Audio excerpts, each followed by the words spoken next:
asterisk asterisk dash asterisk asterisk dash asterisk asterisk dash asterisk. Asterisk asterisk dash asterisk asterisk dash asterisk asterisk dash asterisk. Asterisk asterisk dash asterisk asterisk dash asterisk asterisk dash asterisk. Asterisk asterisk dash asterisk asterisk dash asterisk asterisk dash asterisk. Multiverse library. Echidna, that's all. By now, Echidna had fully shared all the information that Premies ordered her to. Once EI saw that it was over, she inwardly sighed in relief and started rubbing her forehead. After all, it was just too much. EI, I better find some time alone to digest everything. Thinking, she pushed her chair back and stood up. Echidna, give my regards to Prime. EI. Remaining quiet for a while, the Electro Archon opened her mouth. EI, Witch of Greed, actually, there is one more thing I want to ask. Echidna, oh. Haven't you learned so much already? Yet, you want to know more. EI, don't worry. It's something personal this time. Raising one of her brows, the white-haired woman put her teacup down and waited for EI to continue. EI, do you hate me or something? Echidna, HM. Why did you say so? EI, I can feel your dissatisfaction, jealousy, and killing intent that you are trying hard to suppress. While the purple-haired didn't know much about politics, she had a millennium of fighting experience. Hence, she could sense her enemies' hostility and other emotions even if they tried to hide them. This protected her life many times in the past from assassination attempts. As a result, she can sense Witch of Greed hatred towards her. Echidna. The witch became silent. A few seconds later, the upper half of her face turned dark, a cruel smile appeared, and a menacing aura started emanating from her. The Electro Archon turned solemn as she could now clearly sense the witch's enmity. Echidna, you're right. I hate you. I resent you. I despise you. I loathe you. I abhor you. And on top of all, I am envious and jealous of you. Cold sweat appeared on EI's forehead, but she didn't back down. EI, that's a lot of hate. If you don't mind, can you tell me what I have done to receive so much scorn from you? Echidna, well, it's simple.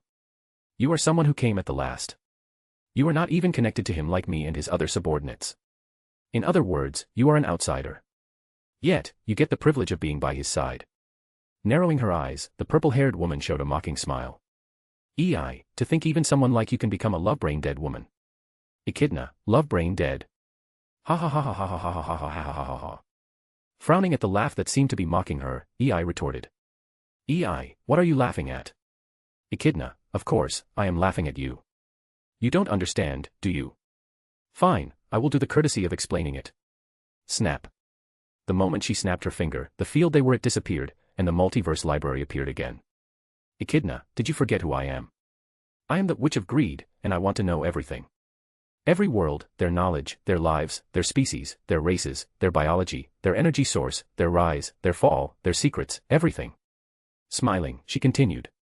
Echidna, you know, from where I came, I spent my whole life learning everything, every knowledge, every magic, every curse, every secret of that world. Yet, even when my life came to an end, I still can't say I knew everything. But now, would you look at this? Pausing, she pointed towards all the shelves and books inside them. Echidna, this place contains the information of a billion trillions of such worlds. No, I am sure it contains even more. It's too bad that I can't give a specific number since I don't even know how vast a universe is, let alone a multiverse. EI. Why don't you ask him?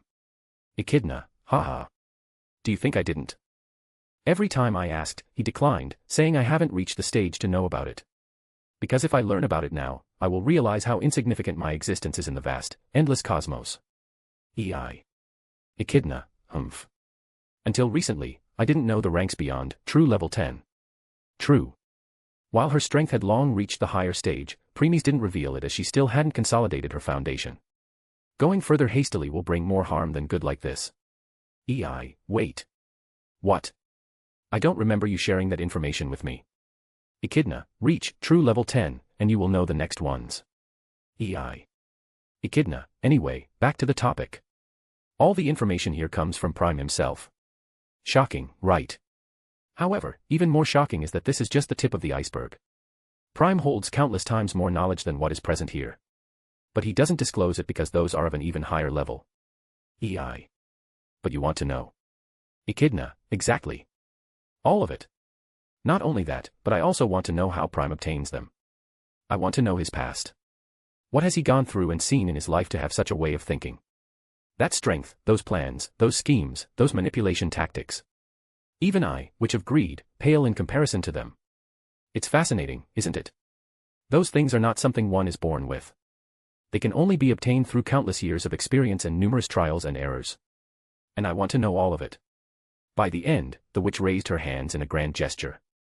Looking at her fervor expression, beads of sweat appeared on Ei's forehead as she slowly stepped back. Ei, you have lost your mind. You are crazy. Echidna, crazy. Ha ha ha ha ha ha ha ha ha ha. If you think I am crazy, I wonder what your expressions will be when you come face to face with the craziest witch among us. Ei, craziest witch. Echidna, yes. Witch of envy. She is not only the most powerful of all the witches but also the most dangerous when it comes to Prime. She loves him so much that her love has turned into an obsession. Lowering her hands, she continued. Echidna, if Prime was not stronger than her and keeping her at bay, then she would definitely have killed everyone who came near him and destroyed the whole world, so it would just become the world of two of them. Here, she gave Ei a mocking look. Echidna, you have no idea how many you would have lost your life by now if Prime had not been keeping an eye on her. The purple-haired felt a chill down her spine at this and gulped nervously. She then hurriedly shook her head and threw those thoughts away for now. Ei, so, you believe that by being near him, you will have the opportunity to achieve your goal. However, instead of you, I get such a chance. That's why you hate me. Echidna, exactly. Ei. After saying whatever she wanted to, the Witch of the Greed waved her hand to shoo her away. Echidna, all right, we are done. Leave now. By now, even Prime is tired of waiting for you, and after walking around Inazuma for the 100th time, he decided to take a moment to sit. As the witch was about to turn and leave, she noticed the confusion on Ei's face. Echidna, what now? Ei, what do you mean by he walked around Inazuma for the 100th time while waiting for me? Echidna, huh? That's exactly what I mean. Ei, didn't he say he will go to Liyue Harbor next? What is he still doing on Inazuma? At this, the white-haired looked at the purple-haired like she was some idiot. Echidna, has all that information turned your brain to mush? Prime indeed planned on going to Liyue Harbor next, but why do you think he will go there right away when he knew you must have many questions for him after leaving this multiverse library? Ei, so, he is waiting for me. Echidna, that's what I just said. Here, a sweat smile appeared on Electro Archon's face as she felt warmth in her heart. Echidna, on the other hand, got annoyed witnessing it. Just when she was about to send Ei away forcefully, she thought of something and asked. Echidna, by the way, Prime ordered you to face the Phase 2 attack on Inazuma alone, right? How's it going? Returning to herself, the Electro Archon raised one of her brows. Ei, why are you asking this all of a sudden? Echidna, just curious. Ei, humph. I am prepared. Echidna, is that so? The witch replied calmly, though disdain was visible on her face. When EI started frowning, a chuckle escaped the witch's mouth as if laughing at someone else's misfortune. Echidna, you have no idea who is coming, Electro Archon. You are not prepared. No man is. And then, without responding, she disappeared, leaving Electro Archon stunned at her spot.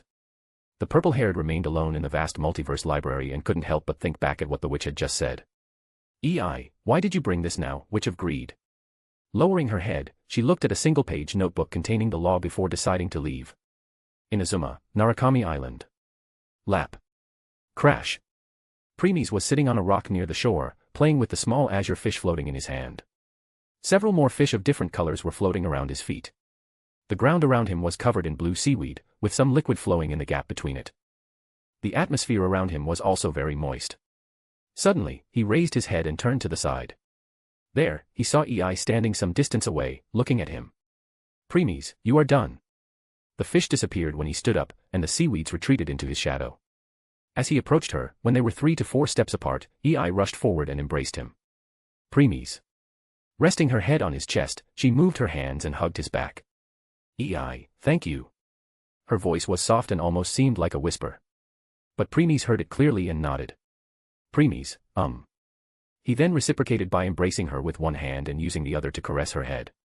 Both remained like this for a few minutes before separating. Next, they started strolling around the beach in leisure. The Electro Archon held Premies' arm with one hand and his hand with the other, intertwining their fingers. Like Echidna said, she wanted to ask many things. However, she put them aside and focused on enjoying quality time with him. After walking around for more than an hour, the purple-haired finally decided to break the silence. EI, now that we are done here, should we go to Liyue? Premies, that's our plan. EI, then. Premies, but things wouldn't always go as we expect them to be. Saying, he moved his gaze and started looking at the sea. The woman also followed his gaze but didn't see anything unusual. Just when she was about to ask what Premies meant, she saw something and stopped. Soon, her expression turned cold as she looked at the uninvited guests. She saw a huge ship as long as 300 m in length, with a blue and orange color scheme, sailing the sea towards the island. It was a lot bigger than any of the fleet that had appeared before. Premies, you are finally here, Super Battleship Musashi. It was not the end. Many more fleets of fog could be seen following behind Musashi. The number of these flagships was astounding. It almost reached tens of thousands. Looking at the flagships that covered the whole sea of Inazuma, EI frowned. EI, to think they still have so much left. Premies, they come with everything they have. Premies, the fall of Kongu and others made them extremely wary. Hence, they brought every single fleet to take down Inazuma. Every one of them, except I-401, that is currently in Yokosuka port in Arpeggio of Blue Steel World, well, we will take it once this matter is finished. EI, mere vermins. I will get rid of them right away. Letting go of Premies, she forward and was about to summon her spear when Premies spoke. Premies, there's no need. These fleets can be helpful to you. EI, huh? How can these junks be of any use to me? But she didn't receive any answer. Raising one of her brows, she glanced back at Premies and noticed that he was no longer looking at the fleet of fog. His attention was on something else entirely. Getting curious, she moved her head and noticed he was looking toward Yoshiori Island in the distance. EI, isn't that where the corpse of the serpent I slayed laid? Or Abaxi? Even after looking at the island for some time, there was nothing. Frowning, EI asked. EI, erst. Though Premies interrupted her. Premies, we have been sleeping for a year after we created the cycle of reincarnation. After that, for the next few months, we have been handling the affairs of our people. During that time, many things can transpire. EI, what are you trying to say? Premies, we have been walking around Inazuma since you left for 2 reasons, EI. The first was because we were waiting for you. The second was because we were suppressing someone. But now that you have returned, it's no longer necessary. EI, who are you suppressing? The Electro Archon started having a bad feeling all of a sudden. Premies didn't answer EI for a minute before opening his mouth. Premies, here it comes. Sew. Boom. The moment his words fell, a massive pillar of flame rose from the Yoshiori Island, destroying the island entirely. All the clouds in the sky blew away, and the temperature in Inazuma rose rapidly. The destroyed Yoshiori Island was now covered in hot and bright yellow flames. Those flames seemed to be the flames of the sun, which looked beautiful from afar but dangerous if one got closer. HSSS. HS. The temperature had risen so much that even the sea had started to evaporate. If any human dared to come near that pillar, then even they would melt and evaporate. That's how hot it was. At this time, Premies moved and stepped in front of EI. His blue-red eyes looked at the pillar of flame that had started concentrating at one point in the sky. Once all the flames converged at that point, it burst. Boom.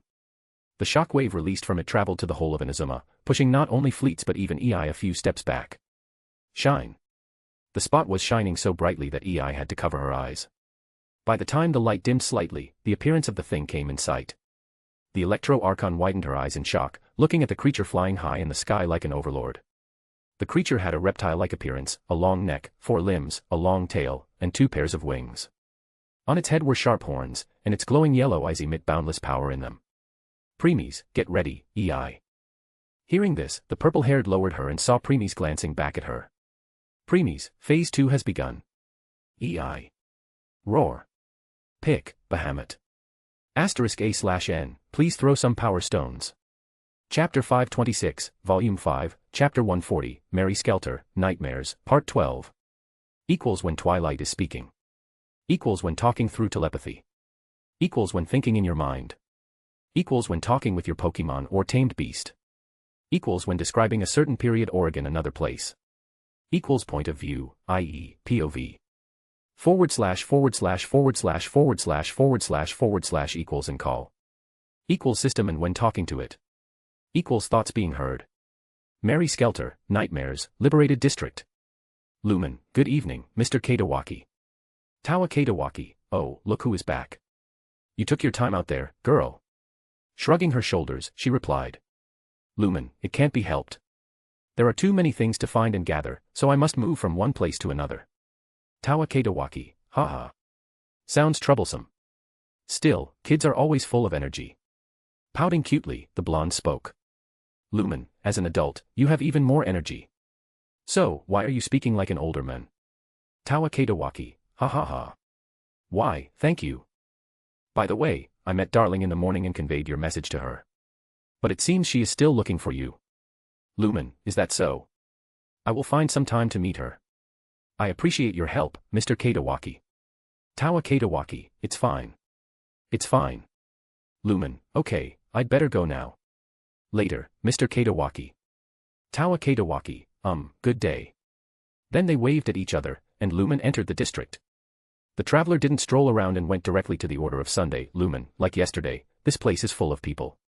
The girl thought while looking at the people worshipping the sun. Lumen, do these people never take a moment to think, how could someone receive the message and blessing of a sun when its rays can't even penetrate through the barrier above?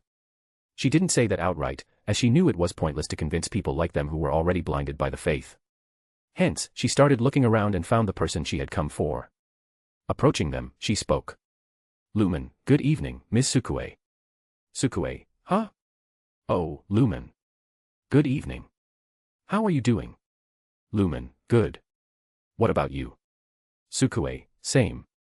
After exchanging a few more pleasantries, the woman spoke. Sukue, so, are you getting used to life here? Lumen, not yet. Though I know it won't be long. Sukue, If you need anything and feel lost, you can come here. The sun will show you the way. Lumen, yeah.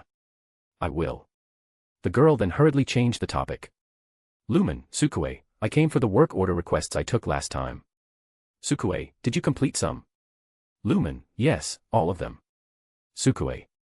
The woman fell silent upon hearing that. Then, under her dumbfounded expression, Lumen walked to the table near them and slowly put everything she had collected on it.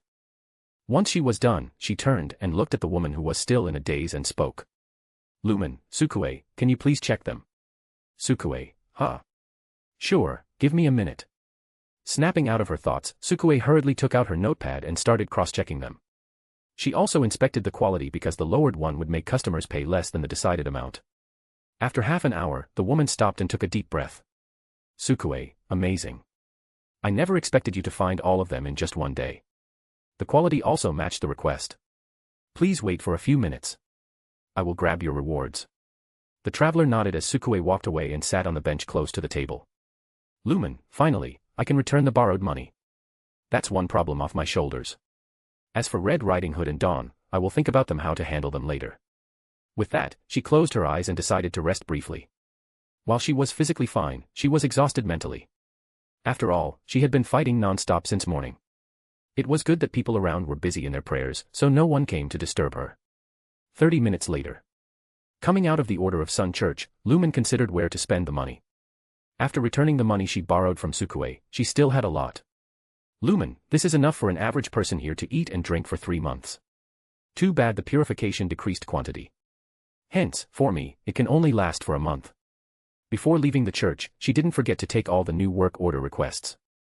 Lumen, Sukue was hiding these orders from me yesterday because she worried I would try to do something beyond my capabilities. But now that I had proven myself, she didn't mind showing them now. She thought while going through the list of requests written on the paper. When she was done with them, she frowned. Lumen, well, I can't blame her for having such thoughts. While the number of requests and rewards is much more than the last, these requests are about killing the required amount of Americans.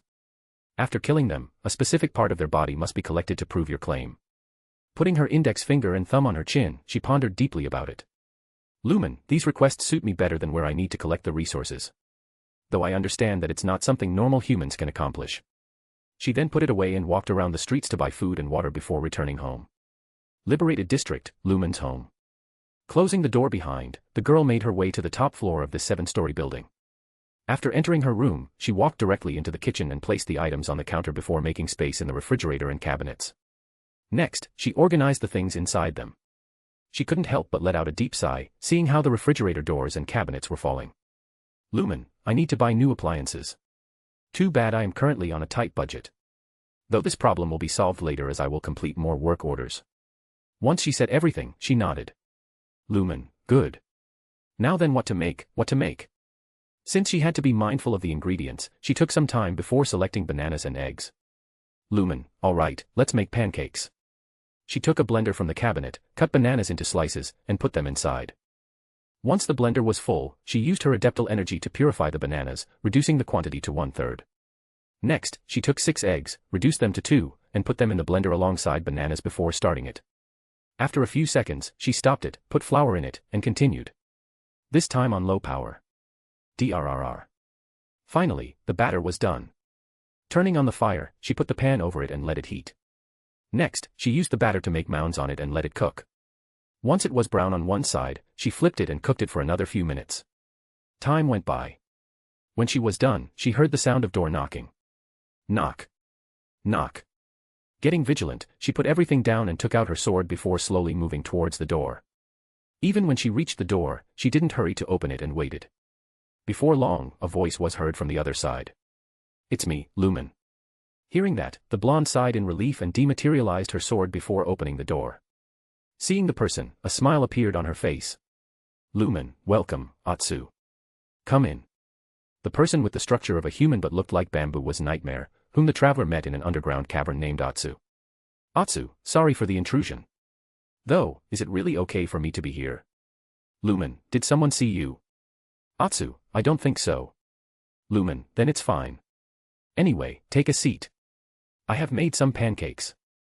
Atsu, pancakes. Lumen, you will know when you eat them. Nightmare can eat, right? Atsu, yes. Closing the door behind, Atsu followed Lumen into the kitchen and saw a table with 2 chairs at the side. As she sat, Lumen brought a plate and placed it before Atsu. The Nightmare tilted her head in confusion, witnessing the disc-like things stacked on each other with a cube on the very top. Atsu, so, this is pancakes.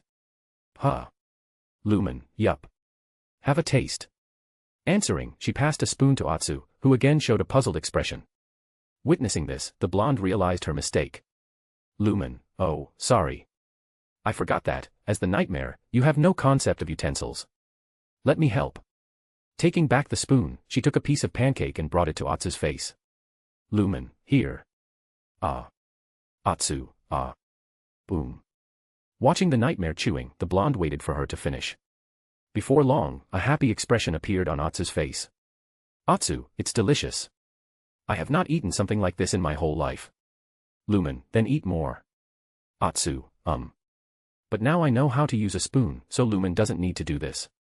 It would be best to start eating before it gets cold.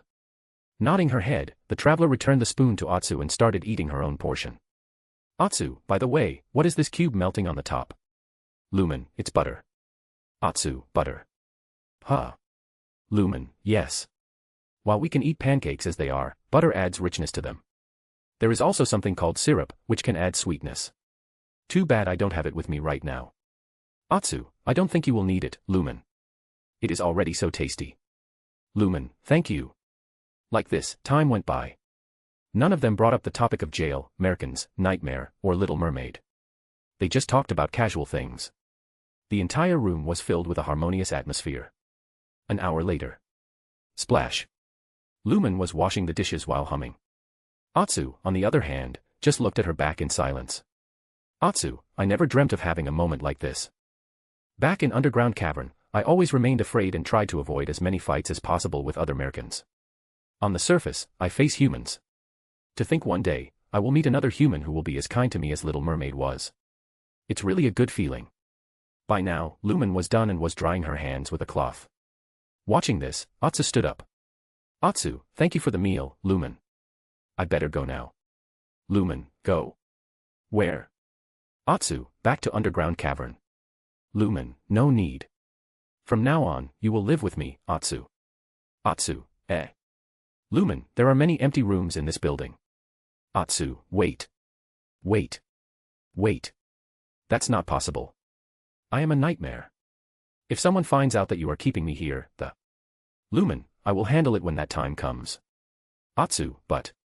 Lumen, Atsu. Putting her fists on her waist, she pouted while looking at the bamboo girl. Lumen, didn't you call me a friend? Now, you don't believe this friend of yours. Atsu, no. That's not what I mean. Lumen, then. Atsu, okay, I understand. Just don't get upset, Lumen. Lumen, snorting cutely, the blonde left her room and entered the one next door to do some cleaning so that Atsu could stay there. In truth, while the bamboo woman said she planned to return, she actually wanted to stay here with her new friend instead of in that cold place in Underground. Hence, she was happy when Lumen told her to live with her. A smile unconsciously appeared on her face as she thought about it. Lumen, Atsu, I have cleaned the place. Come and check to see if you want to make some changes. Chuckling, she walked towards the door. Atsu, coming. The next day. Merry Skelter, Nightmares, City Streets. Shing. Thud. With another swing of the sword, the Merkin fell. Crouching down, the traveler used her blade to cut a part of it and stored it in her pouch. This will be proof that she completed the request without any fabrication. She then turned her head to the side and saw Atsu swinging her tentacle-like arm at the 5 Merkins. Atsu, ha. Swish. Splurt. Thud. All 5 of them were killed altogether. The traveler was surprised to witness that. Lumen, amazing. I remember Atsu saying she is weak and has to spend most of her time hiding. But seeing this makes me think otherwise. She then gave it some thought and concluded. Lumen, I see. Atsu is weaker when compared with the Merkins of Underground Cavern. However, on the surface, she is strong. Even stronger than that clown nightmare I defeated last time. Maybe even stronger than those all the blood maidens of dawn. Atsu, Lumen. Snapping out of her thoughts, the blonde saw the bamboo girl walking towards her. Atsu, is something the matter? Showing a reassuring smile, she replied. Lumen, no. Just thinking about something. Atsu, if something is troubling you, you can tell me. Lumen, I will, Atsu. Atsu, By the way, here. That's what you want, right? Looking at the parts of the Merkins in the bamboo girl's hand, the blonde nodded. Lumen, yes, those meet the required parts. Thanks, Atsu. Atsu, it's okay. So, what's next? Lumen, let me see. Taking out the paper with all the work orders, Lumen put a check in front of another one before going over the remaining ones. Lumen, only the resource collection orders in this area are left. However, to gather them, we need to go deeper. Atsu, then let's go. Lumen, wait. I am considering of first completing the ones that don't require a deeper venture. Atsu, is that so? Then what do you purpose? Lumen, to complete these work orders, we need to go to Graveyard and downtown. According to the information, these things and Merkins can be found on floor 1 and 2 of these areas. Atsu, alright, let's do this. But which place should we go first? Lumen, let's go with downtown. *A/N, please throw some power stones. Chapter 527, Volume 5, Chapter 141, Merry Skelter, Nightmares, Part 13. Equals when Twilight is speaking. Equals when talking through telepathy. Equals when thinking in your mind. Equals when talking with your Pokemon or tamed beast. Equals when describing a certain period or another place. Equals point of view, i.e., POV. // equals and call. Equals system and when talking to it. Equals thoughts being heard. Mary Skelter, Nightmares, Downtown. Entering the area for the first time, Lumen and Atsu marvel at the sight. The area was filled with neon signs of yellow, green, and red, reminiscent of a bustling city. The streets were paved with golden yellow bricks. Many signs featured shoes, and pumpkin-shaped neon decorations were strewn about. The area was littered with garbage and seemed grimy. Atsu, Lumen, be careful. I can feel that the Merkins here are stronger than the ones at city streets. Lumen, I will. You too, Atsu. Atsu, The blonde then took out her sword to prepare for anything that would come for them. Atsu, so, what are the requests? Lumen, there are 3 of them. The first is to eliminate some kind of heels like Merkins. The strength of these Merkins is not that great. But because their size is only as big as women's shoes, these Merkins can hide among the garbage and low-light areas before ambushing out of nowhere. The traveler spoke while taking out the paper and pointing at the request. Atsu came closer and read it, too. Atsu, while their strength was low, they attacked in groups. No wonder humans find it difficult to kill or run away from them. Lumen, yeah. But that's not an issue for us. Thanks to our sharp senses, their surprise attack will be pointless. Atsu, yup. The second request is, corpses. Huh. Lumen, If I am not wrong, the jail used its mimicry to turn humans who died here into some kind of corpse-like Merkins. Atsu, in that case, after turning them to Merkins, the physical limit placed on their body must be removed, increasing their strength further. Lumen, I also think so. That explains why these Merkins could chase after the humans even if they ran first thing after seeing them and soon caught them. Then the blonde put her index finger and thumb on her chin, put a thoughtful expression. Lumen, these Merkins must be why this area is not explored much compared to city streets. Only the lucky one reached the 2nd floor. Atsu, and even luckier one returned alive from there. Lumen, yes. The last ones must be those who put in the 3rd request. Atsu, Some kinds of 2-legged, horse-faced Merkins are creating havoc. They are on floor 2. Lumen, yeah. Nodding, she put the slip away. Lumen, let's go with one step at a time. After all, this is uncharted territory for us. Who knows, there might be something that can pose a threat to us. Hence, we should be cautious. Atsu, I know. Though I am more inclined toward the Nightmare. Presumably, Merkins are stronger here, the same must be valid for Nightmare. Lumen, can't agree more.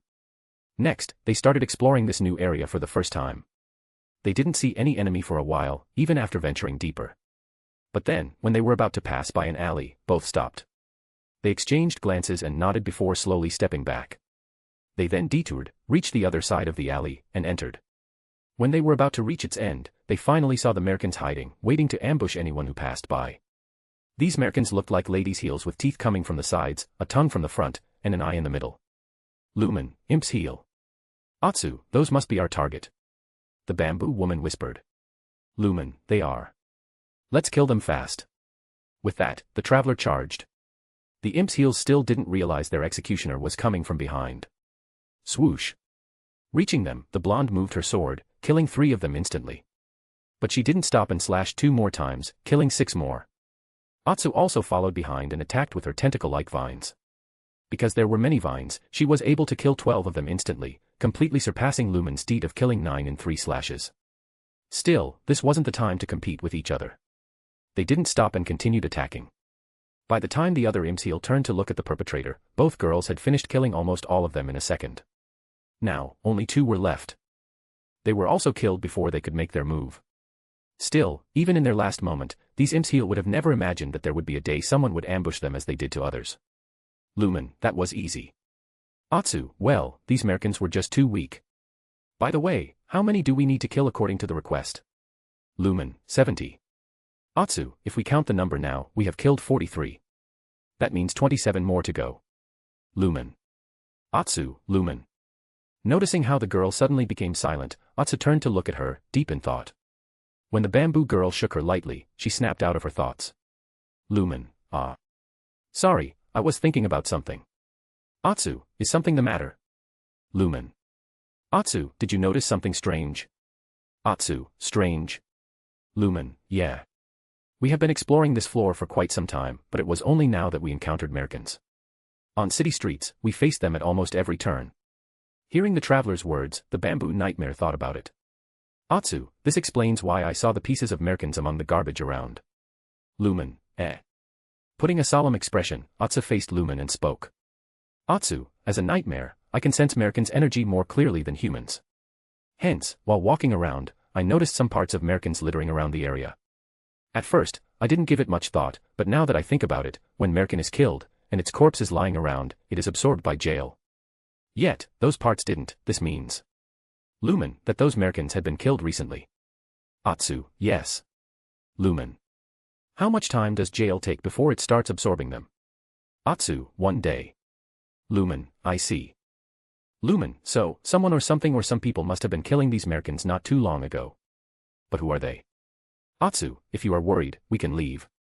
Shaking her head, she denied it. Lumen, no need. Let's continue. After that, they checked the floor more. As expected, they didn't find any American until they checked every corner. Shin. With one more slash, the imp's heel cut into 2 and died. Atsu, that's the last one of them. Letting out a sigh of relief, the blonde put her sword away. Lumen, at the very least, we complete the first request. Atsu, true. Chucking, she continued. Atsu, though I never thought, one day in my life, I would find it frustrating not being able to find American instead of running away from them. Lumen, hey. Life really is full of ups and downs. Atsu, yup. They then looked at each other and smiled. Atsu, since all the Americans here are dead, should we proceed to the next floor? Lumen, yes. They had already found the stairs leading to the next floor. However, they didn't go there because imp's heel can only be found on floor 1. As for the floors beyond floor 2, sorry, no one reached that far yet. Finally, they entered the next one. *A/N, please throw some power stones. Chapter 528, Volume 5, Chapter 141, Mary Skelter, Nightmares, Part 14. Equals when Twilight is speaking. Equals when talking through telepathy. Equals when thinking in your mind. Equals when talking with your Pokemon or tamed beast. Equals when describing a certain period or again another place. Equals point of view, i.e., POV. // equals and call. Equals system and when talking to it. Equals thoughts being heard. Mary Skelter, Nightmares, Downtown. After entering floor 2, they immediately noticed the pieces of dead Americans on the ground. A part of the street was also covered in a large amount of Americans' pink blood. Slowly approaching the area, Lumen crouched and touched it. Lumen, it's still somewhat wet and hasn't dried completely. This means these Americans died at most 1 to 2 hours ago. Atsu, I didn't know you have medical knowledge, Lumen. Lumen, I didn't know either. Atsu, Lumen, it just appeared in my mind on its own. Atsu, oh, you did tell me that you don't have any past memories, but you recall some of them from time to time. And now you remembered some therapeutic knowledge. Could it be that you were a doctor or researcher? Lumen, I don't think so. Because I feel that I only have some superficial knowledge of that field. She then stood up and looked ahead. Lumen, there is no other path. We can only proceed forward. And if this blood is 1 to 2 hours old, then Atsu, the person or creature responsible for killing almost all the Americans on floor 1 must be ahead or still roaming on this floor. Lumen, so, we better be careful. Atsu, I understand. As the two continued, they saw a few more carcasses of dead Americans on the way, which seemed to have not died too long ago. Soon, they reached a two-way path and stopped. One path had traces of battle, and the other was clean. They might have taken the former if it had been before, but then they saw American patrolling the latter path. Seeing it, they both came to a standstill. Atsu, Lumen. Is that American? Lumen, a red American with a horse head walking on its 2 legs with metallic claws. Its arm has 2 long metallic spokes and has a big wheel behind it. They then both looked at each other and spoke. Atsu and Lumen, that's the target of the third request, Trojan horse. Then, without further ado, they ignored the flesh-covered path and took the clean one to their target. As always, the Trojan horse was patrolling the downtown area. But then it heard someone coming from behind and turned. Lumen, ha. The blonde jumped at it and swung her sword. Slash. Clang. Surprisingly, the American raised its spikes at the last moment and blocked it. Still, because of the disparity between their strength, it was pushed back 10 steps before it fell on one of its knees.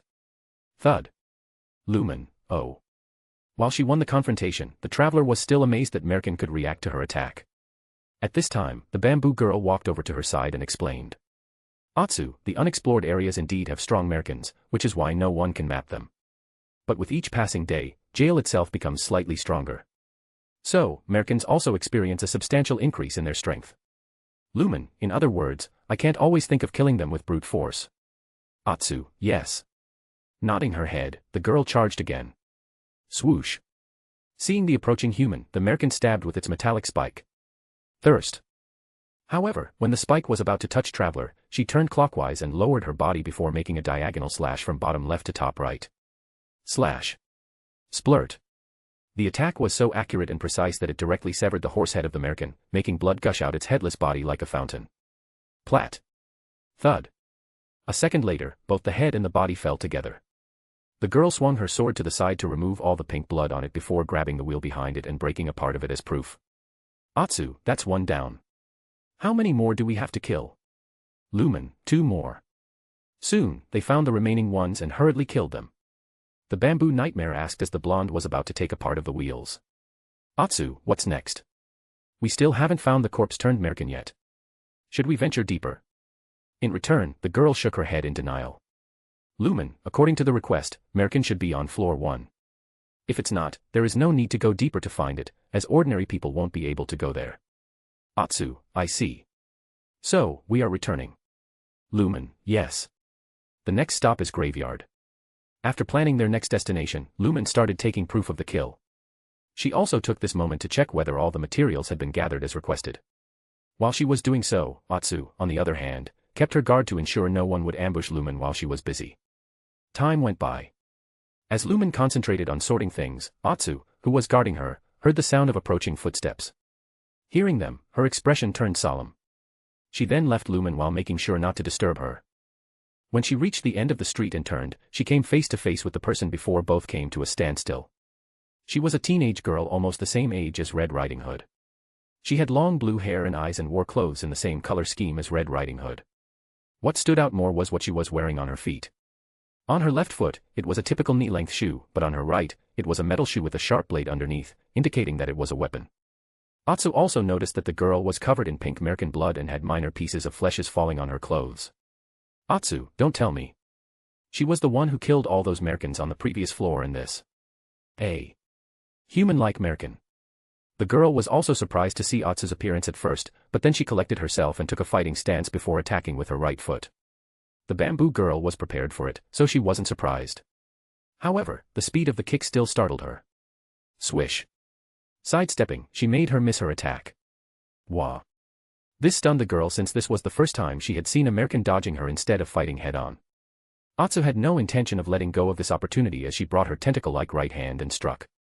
The blue-haired girl decided to focus on the enemy for now and put all other thoughts away. Her body moved swiftly, making all the tentacles go past her. This made Atsu narrow her eyes. Atsu, she is fast. But that's not all. It's her experience speaking. When the bamboo girl was distracted momentarily, the blue-haired girl found some opening and strike. It is too bad that she was not the only one with battle experience here. Atsu's experience was even richer as she had lived in the underground cavern among the overleveled Merkins, where a single misstep could lead her to her demise. Hence, she easily dodged and blocked the blue-haired girl's moves. This put even more pressure on the blue-haired girl as her forehead was soon sweaty. Just when such strong humanoid Merkin appeared in jail. Bam. Both fists collided, and the blue-haired girl was pushed a few steps back while the bamboo girl remained on her spot. Damn it. Not only girl was pushed back, but her hand had also turned numb.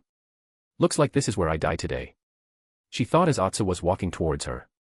The girl took a deep breath and retook the stance. But I refused to go down without a fight. The bamboo nightmare also understood that the blue girl was preparing for the final struggle. She had seen many humans who made their last-ditch effort when they realized there was no escape. When they were only 3 to 4 steps away, the blue-haired released a barrage of punches and kicks. Since she was giving her everything this time, those strikes held even more force now. Frowning a little at such an increase in strength, Atsu didn't retreat. Instead, she started using even more strength and soon overpowered the girl. Biting her teeth in frustration, she released a final kick which contained all her remaining power. Ha! Swish. The bamboo girl ducked at the last moment, making the blue-haired girl's attack useless. Now it was Atsu's turn. Suddenly, her tail moved and grabbed the girl's left ankle. Wah. Since she had used her right leg to kick, the movement Atsu pulled her left leg made her lose her balance. The tail raised the girl upside down before slamming her hard on the floor. Bam. Ga. An excruciating pain went through the girl's body, making her almost lose her breath. But Atsu didn't stop there.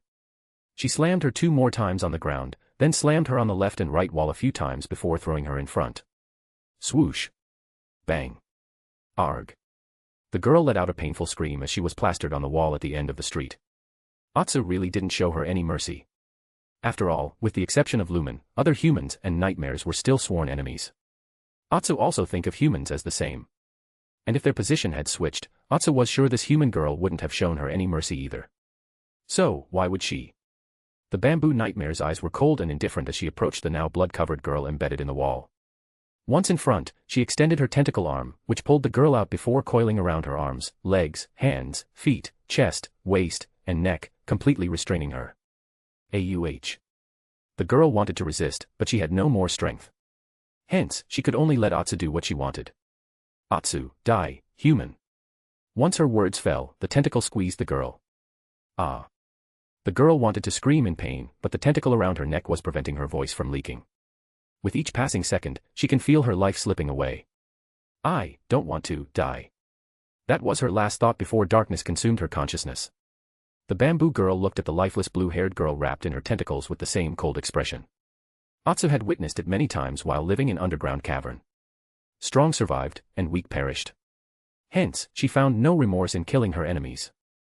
However, just when Atsu thought it was over, and the last breath of life was about to disappear from the girl, a crazy, bloodthirsty, ruthless, killing intent started coming out of the girl. More American blood started coming out of her before wrapping around her. Atsu felt a chill down her spine, witnessing the girl's transformation. Her strength was increasing rapidly to the point that the tentacles holding her couldn't restrain her for much longer as she started to break her. Atsu, how could this be? Where is she getting all that power? As the bamboo nightmare looked at the girl in shock, she heard an anxious, familiar voice from behind. Lumen, Atsu, let her go and retreat. Hurry before she completes her transformation. Deciding not to waste time in questioning, she hurriedly pulled back her tentacles and jumped back. After falling to the ground, the girl slowly started to stand up with more American blood swirling around her. Hee ha ha, ha ha ha ha ha ha ha ha ha ha ha ha. At this moment, Lumen came from behind Atsu and stood before the girl. Grabbing her shoulder, the blonde pushed the girl down and placed one hand on the back of girl's head. Then, golden adeptal energy emerged from it and entered the girl's mind. Ha ha ha ha ha ha ha ha ha ha ha ha ha ha ha ha. Before long, her smile ceased, and the bloodthirsty aura and violent American blood around the girl resided. And then the girl fell unconscious. Seeing her lying on the ground, completely blacked out, Lumen muttered under her breath. Lumen, another blood maiden. Huh. *A/N, please throw some power stones. Chapter 529, Volume 5, Chapter 143, Mary Skelter, Nightmares, Part 15. Equals when Twilight is speaking. Equals when talking through telepathy. Equals when thinking in your mind. Equals when talking with your Pokemon or tamed beast. Equals when describing a certain period or again another place. Equals point of view, i.e., POV. / / equals and call. Equals system and when talking to it. Equals thoughts being heard. Mary Skelter, Nightmares, Downtown. Thud. Atsu, so, why are we taking her with us? Asked the nightmare while taking care of another American who stood in their way. Lumen, I just can't leave her like this. The blonde answered from behind. She was currently carrying that unconscious blue-haired blood maiden on her back. After undoing her blood skelter state, the girl blacked out. They decided to wait, but even after half an hour, she didn't wake up. They concluded that she must have been too tired before meeting them and needed more rest. Still, they can't always stay by her side, so the traveler decided to take her with him. Atsu, you know, we can leave her at some safer place. There is no point in bringing her with us. Lumen, there is another reason. Atsu, oh. What is it? Lumen, I am hoping she can join our team. Atsu, eh. This startled the nightmare, as she never expected that might be the main reason. It was not her fault, as Lumen had never mentioned such a topic. Bam. After punching and killing another American, she turned and addressed the blonde. Atsu, why do you bring it all of a sudden? At first, the traveler remained quiet but decided to be true to her. Lumen, I told you before that when I woke up, I found myself in a prison without any memories. Right. That time, I found a message. According to it, I must build a team of people I can trust as alone I cannot escape jail. So, the first thing that came to mind was those who had the strength to fight the Merkin, and I can entrust my back to them. They are Atsu, Blood Maidens. Lumen, Atsu, what if she is the Blood Maiden of Dawn? If she spreads the news that you have a nightmare by your side, I am sure that Dawn and all other humans of the liberated district will come after you. Hoping that you can let them have me so that they can either kill me or experiment on me. That time, will yo. Lumen, I won't. Traveler's outburst shocked the bamboo girl, and she stopped. Even if noticing Lumen's serious expressions, she still spoke. Atsu, what if it's for humanity? So that they can escape from this place. Lumen, it's true that I also hope that all those humans can one day leave this place and live happily on the surface. However, if it is the cost of killing and experimenting on you, then humanity can rather stay here for the rest of their life. Atsu. Lumen, you are my first and best friend here, Atsu.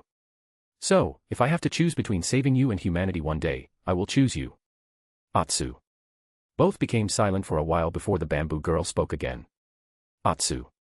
How can you take such a decision? Won't you feel guilty as you would be responsible for the suffering of all other people?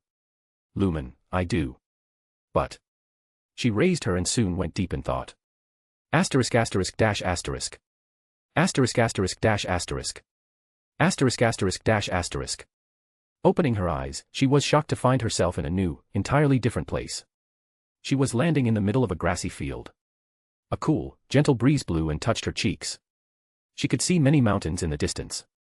Birds were flying in the sky, squirrels were eating on a tree branch, butterflies and dragonflies were flying around the grass and flowers, and so on. She also saw a beautiful lake whose water was so clear that it reflected the blue sky. This was a world that the people in jail had never witnessed in their lives. It was like paradise. Yet, Lumen found this place strangely familiar. Like she knew where she was. Looking around, she saw something from the corner of her eye and abruptly darted her head in that direction. Then her feet moved on their own, and she hurriedly ran towards it without any second thought. Before long, she reached a cliff and saw someone standing at the edge. The person had black hair and wore a black jacket, brown pants, and leather shoes. His hands were in his jacket pockets as he looked at the beautiful green scenery below. She didn't know how, but she knew who this person was. And he was very important to her, too. She also had a feeling that if she saw his face, she would remember. Too bad the person was standing with his back to her. Still not willing to give up, she stepped forward. But then she realized she can't. Her body refused to listen to her and won't move from the spot. As she was panicking, her mouth opened on her own, and she spoke or asked something. Yet, Lumen can't hear it. While she was getting anxious, the man moved his head to the side. However, she can only see his nose and mouth. Next, he opened his mouth and spoke. Nevertheless, like before, she can't hear anything. But by the time he was finished, the world came to a standstill and then shattered like glass. Crack. Shatter. Asterisk asterisk dash asterisk. Asterisk asterisk dash asterisk. Asterisk asterisk dash asterisk. Blinking her eyes, the blonde found herself back in the jail. While she didn't recall what that world was, who that man was, or what she asked. But for some reason, she knew what that man answered. And she spoke those exact words. Lumen, because by doing so, I won't have any regrets. Atsu. The bamboo nightmare, who was getting worried when Lumen turned quiet, trembled violently when hearing that answer. Since Lumen was still engrossed in her thoughts and Atsu was still processing the blonde's answer, none noticed that the blue-haired blood maiden on Lumen's back also shivered suddenly. Soon, they both returned to themselves, and Atsu took a fake cough. Atsu, ahem. I see. Anyway, let's return. Lumen. Yes. The bamboo girl then continued leading the way, and the blonde followed. Because she was walking in front, Lumen couldn't see the smile on the nightmare's face. Lumen's answer hit her heart, making her feel warm inside. Soon, they reached floor 1, and Atsu asked. Atsu, by the way, do you think she will join you? Lumen, I don't know. But the chances are high after all. She is an abandoned blood maiden. Atsu, eh. The nightmare almost stumped hearing that. Atsu, what do you mean by that, Lumen? She answered. Lumen, that's exactly what I said, Atsu. Letting out a sad sigh, she continued. Lumen, looking at her clothes, I can tell she must be one of the blood maidens of Dawn. Red Riding Hood told me there were some along with her. But she also said many have died. That's why they were looking for more. Atsu, then why would they abandon her? Lumen, while Blood Maiden are the only ones who can fight Merkins, they risk entering Blood Skelter if too much Merkin blood falls on them. Atsu, that state in which this Blood Maiden was about to transform before you stopped her. Lumen, yes. In that state, they will kill everyone around them, whether enemies or allies, before perishing themselves in the end. Hence, Blood Maidens must ensure not much Merkin blood falls on them while they are on a mission. Now, tell me. Since you have faced this Blood Maiden, what do you think about her combat style? Atsu, it's hand-to-hand and leg combat, I get it. Someone like her needs to be even more careful. Lumen, yes. Dawn must have known about it, too. Hence, they should have definitely sent someone to keep an eye on her. And from all the carcasses of Merkins we have seen so far on the previous floor and this. Atsu, she has been killing Merkins for a long time. After all, even if we forget those who jail will consume in a day, there must be many more who were killed even before. Even someone like you and me can't do that in one day because there will be too many Merkins and the floor is too big. Lumen, If you go like this, how long do you think she must have taken to clear it? Atsu, more than a week. Lumen, yet, we didn't see anyone from Dawn come to check on her. It's been 2 days since I returned to Liberated District with Red Riding Hood. Since she didn't have many injuries when we separated, even 1 day of rest was enough for her to return to her peak. Yet, we didn't see any sign of her here. Atsu, must be because she was helping others settle down and looking for you. Lumen, is looking for me more important than checking the well-being of your fellow Blood Maiden? Atsu. Looking down, she continued. Lumen, from all the talk about Dawn and what I have learned, even if they say otherwise, I am certain that Blood Maidens are just tools to them. And Blood Maiden like this is nothing more than a ticking bomb that can enter Blood Skelter state at any time. Hence, they must have given up on her. Atsu, humans are just after their own interests. Lumen, yeah. Guh. Atsu, Lumen. Lumen, Ga. Thud. The girl fell on one of her knees and grabbed her head. She didn't know why, but all of a sudden, she experienced an excoriating pain as if her head was breaking apart. Thud. The girl on her back fell to the side as the blonde held her head with both hands. Lumen, arg. Atsu, Lumen. Stay with me. But the girl didn't hear her as the pain was just too much. Ba dump. The sound of a heartbeat resounded, and a scarlet-red aura started oozing out of her. Boom. Soon, that aura erupted so much, let alone on this floor or downtown, the whole jail shook violently. Lumen's eyes turned blurred before she saw a vision of a world fully engulfed in scarlet-red flames. For her, those flames provided comfort, but for others, they defined terror, the wrath of a dragon. At this time, she recalled something like a distant memory. Asterisk asterisk dash asterisk. Asterisk asterisk dash asterisk. Asterisk asterisk dash asterisk. Lumen. You're right. Even now, I trust you more than anyone else. No matter what cruel and ruthless method you use, it was for my well-being and to make me stronger. This also means I am still of great use to you, right? Yes. Asterisk asterisk dash asterisk. Asterisk asterisk dash asterisk. Asterisk asterisk dash asterisk. Sometime later. U-E. N-E. N-E. Lumen. The traveler's eyes snapped open, and she started breathing heavily. Atsu, thank goodness. You are finally awake. Lumen, Atsu. The blonde spoke softly as the bamboo girl's tear-filled eyes greeted her. Witnessing that, the girl felt an ache in her heart.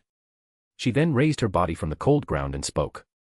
Lumen, I am sorry for making you worried, Atsu. Atsu, it's fine. Wiping her tears, the nightmare smiled. Atsu, I am just glad you are awake. Lumen, Thank you, Atsu. She replied while still feeling guilty for making trouble for her friend.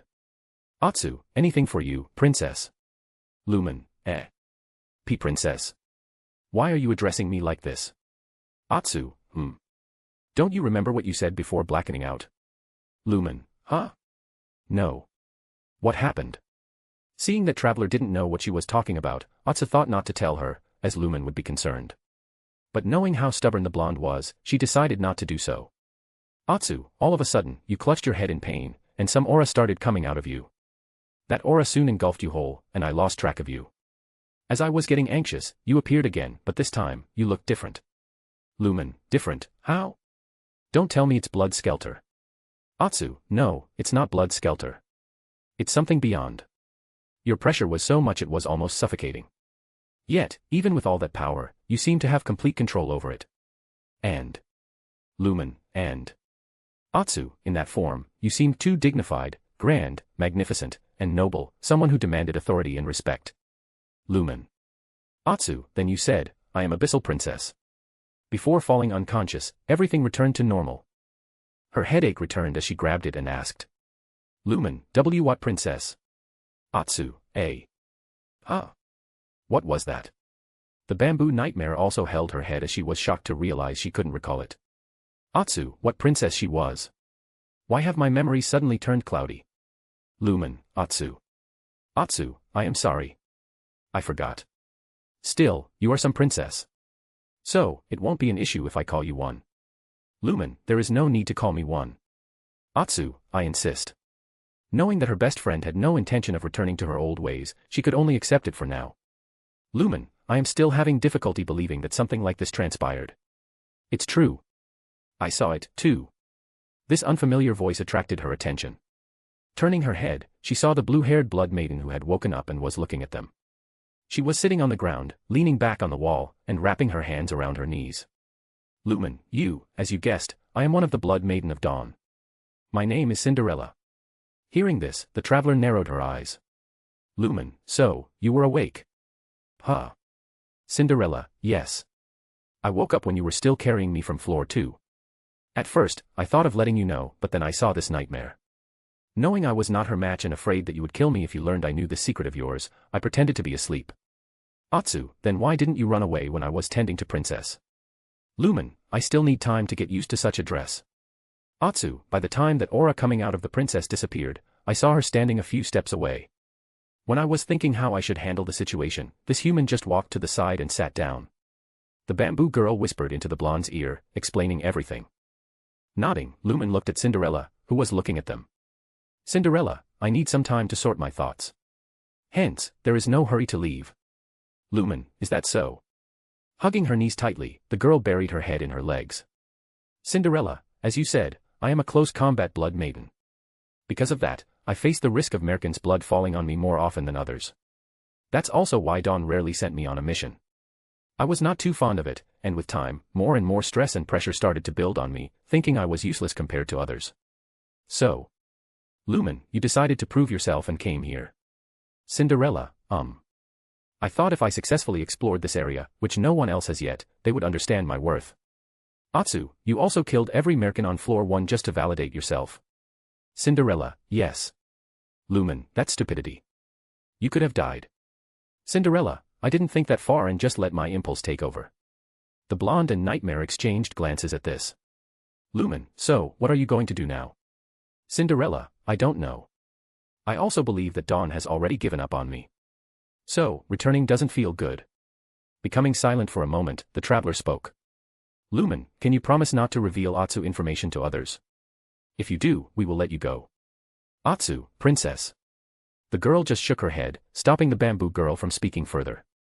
Cinderella, huh? You will just let me go like this? The blue-haired blood maiden raised her head and looked at the blonde in surprise. Lumen, I don't want to kill the one I saved. Atsu, you are too kind and naive, princess. True. If she was the old Lumen who had already seen the cruel and dark side of the world, she wouldn't have let Cinderella go like this. Cinderella, didn't you say you want me to join you?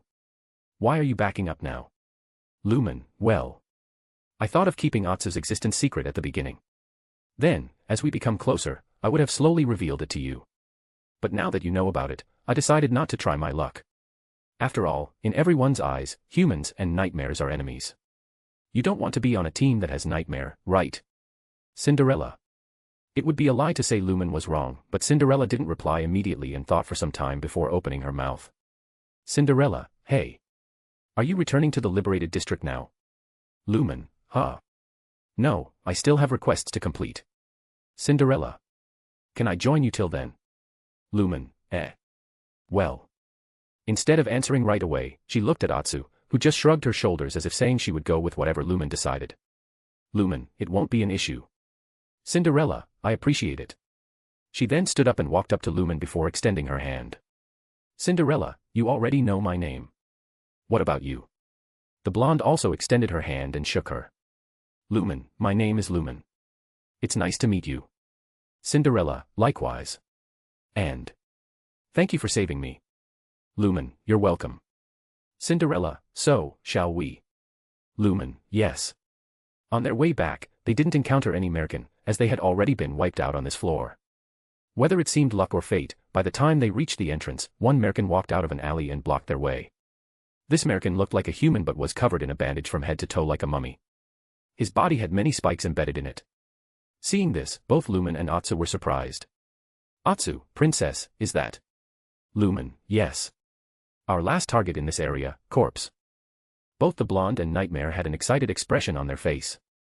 Cinderella, target. Are you saying slaying this Merkin is one of your requests? Lumen, yup. Atsu, absolutely. Cinderella, is that so? Let me handle it. Lumen, you. Cinderella, yup. My hands have been itching for some time. And now that you have also purified all my corruption, I can fight without worry.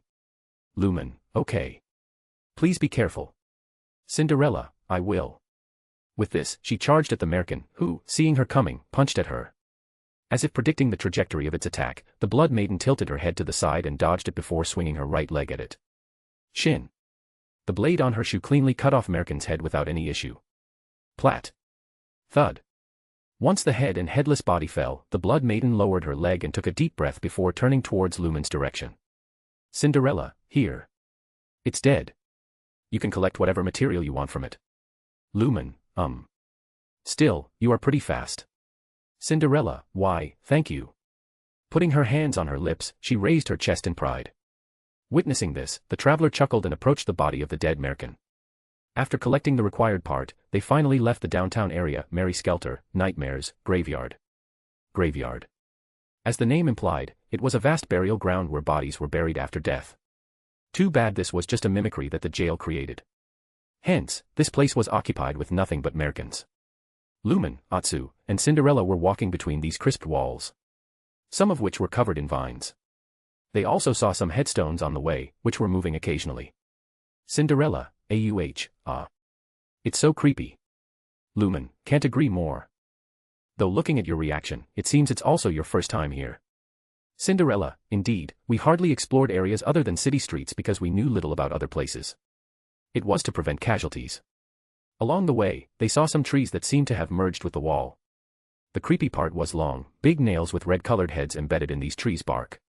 They had just turned the way and saw something even more eerie. It was a black cauldron with some green liquid inside. A wooden stick was also inside, moving on its own, mixing the solution inside. Lumen, this is getting more and more weirder. Atsu, so, what are the requests this time? Lumen, 2 requests. Both are killing a specific number of Merkins. She answered while taking out the slip. Lumen, but both Merkins are on floor 2. Atsu, let's hurry then. After all, we still need to make a trip back to city streets. Cinderella, wait, there are still more.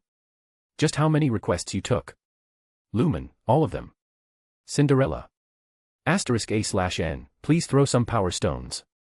Chapter 530, Volume 5, Chapter 144, Merry Skelter, Nightmares, Part 16. Equals when Twilight is speaking. Equals when talking through telepathy. Equals when thinking in your mind. Equals when talking with your Pokemon or tamed beast. Equals when describing a certain period or again another place. Equals point of view, i.e., POV. / / equals and call. Equals system and when talking to it. Equals thoughts being heard. Genshin Impact, Inazuma. Looking at the huge dragon flying in the sky, covered in golden flames that could melt almost anything, Ei felt a chill down her spine. Even if the dragon was quite far away, she could still feel its pressure, which made her tense. She had never sensed such danger, even in the Archon War, which she was feeling now. At this time, Bahamut raised its head, and energy started gathering in front of its mouth. The purple-haired held her breath as the dragon shot a blast containing golden energy. Dugh. Whistle. Boom. The blast hit the nearby Kanazuka Island, causing a colossal explosion that devastated more than half of the island. The Electro Archon watched with her eyes wide open as one of the main islands of Inazuma was utterly destroyed, and the remaining barren land was covered in scorching golden flames. It finally began. Bahamut, roar. The dragon roared and released energy blasts, one after another, non-stop. Whistle. Boom. Boom. Boom. The golden fire was falling on the Inazuma like rain. This rain didn't contain any coolness or fresheners but pure destruction. It only left the burning land and ruin in its wake.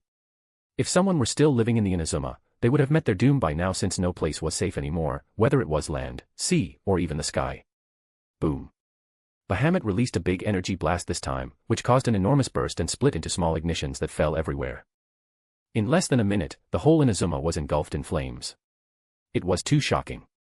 The people of Teyvat could have never imagined that one of the 7 nations would fall like this in seconds. It's mind-boggling. Even Ei never expected that her once beloved Inazuma would be in ruin before she even had the chance to protect it. Ei, how could this be? She was still having a hard time believing what she was witnessing in front of her eyes. The Electro Archon didn't know something else.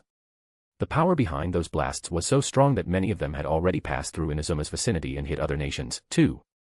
This was the might of Bahamut. Even now, when the remaining parts of the islands had turned into molten lava under him, the dragon was showing no sign of stopping and was spitting more fire. Preemies, if this keeps up, Inazuma will be wiped out entirely from the map. Rumble. Rumble. Ei, how dare you? Thunder started coming out of the Electro Archon, making a thunderstorm around her.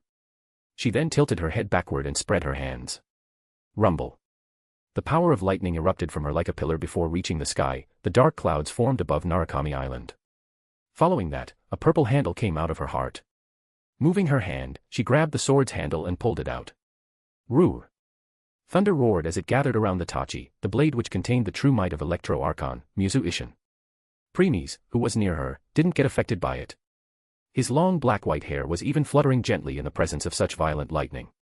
He gave the purple-haired one last glance before disappearing. This whole battle was something Ei must fight on her own. The Electro Archon didn't have time to worry about preemies. As she knew, while this dragon must be a massive challenge to her, in the eyes of the Eternal Netherworld Emperor, this was insignificant. Hence, instead of letting her mind wander, she focused entirely on her opponent. Yet, even after making such a commotion thanks to her outburst, Bahamut didn't bother looking at her and just continued its rampage. This infuriated her even more as she was Raiden Shogun, one of the 7 Archons, a god. But Bahamut was not even acknowledging her presence. Turning into a bolt of thunder, she charged towards it. Even if she was covered in electricity, as she was closing the distance, she could feel the scorching heat radiating from the dragon. When she reached it, she realized how big this dragon was. In front of it, she looked as small as an ant. Still, without hesitation, she swung her Muzu Ishin, unleashing many strikes. Slash. Bang. Slash.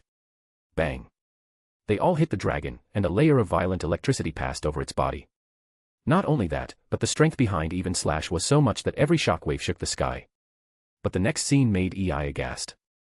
One should know that after Preemies' upgrade, Muzu Ishin became strong enough to split an island or sea in 2 with a single slash. That was something that Electro Archon could only accomplish when she released her strongest move, Muzu no Hitotachi. But now she can unleash such might with just a casual slash of her blade. Back in Liyue Harbor, Morex also realized this after sensing the blade's aura. That's why he asked Preemies if he could prevent Ei from using that power there. As that power was not something either Liyue or he could face. That's how powerful it was. And yet, here, even after taking many slashes from that sword, Bahamut remained unscathed. Those strikes didn't even leave a minor scratch on his scale. Ei, this. Now, the purple-haired woman realized the horror of what she was facing. If she was her old self with the old weapon, then there was no point in fighting in the first place. Though the situation hadn't changed much, she believed at least it wouldn't be as hopeless as it should have. Probably. With her swift speed, she disappeared from her spot and appeared behind the dragon before unleashing a series of circular, cross, and horizontal slashes. Shin. Slash. Zap. Every single attack fell on the dragon's body but did nothing.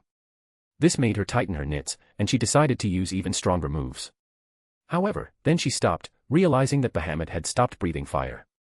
And just when she raised her head to check, her breath caught in her lungs. She didn't know when, but Bahamut had turned its head toward her, and now its giant eye was observing her. The dragon was finally looking at the Raiden Shogun. But not because it was now acknowledging her but because it found her strikes annoying. It was like some bug buzzing near its ear. Ei can also sense the contempt from that eye, provoking her further. Holding her sword tightly, she ruthlessly stabbed it into the eye in rage. Clang. Yet, shocking, the tip failed to penetrate the membrane of the oculus. Ei, you kidding me? Not only its body but even its soft parts are this hard. Bahamut, grr. The dragon suddenly opened its mouth and tried to eat her up. Zap. It's a good thing that, with her quick response, she got out of the way. Appearing above its head, she gathered power in her Musu Ishin and launched many discs made of condensed electro-elements. Swish. Swish. Swish. Bang. Bang. Bang. Regardless, all of them shattered the moment they hit it. During this whole time, EI made one mistake. Mistake, in thinking that because of its huge size, the dragon wouldn't be able to catch some as small and fast as her. Swish. Bam. Then, out of nowhere, the dragon moved its tail and smashed at EI, catching her off guard. Swoosh. The force behind that blow threw Electro-Archon at the sea like artillery. Boom. After getting rid of the nuisance, the dragon moved its head, this time towards the direction of those preparing to retreat. The Fleet of the Fog. *A/N, please throw some power stones. Chapter 531, Volume 5, Chapter 145, Mary Skelter, Nightmares, Part 17. Equals when Twilight is speaking. Equals when talking through telepathy. Equals when thinking in your mind. Equals when talking with your Pokemon or tamed beast. Equals when describing a certain period or another place. Equals point of view, i.e., POV.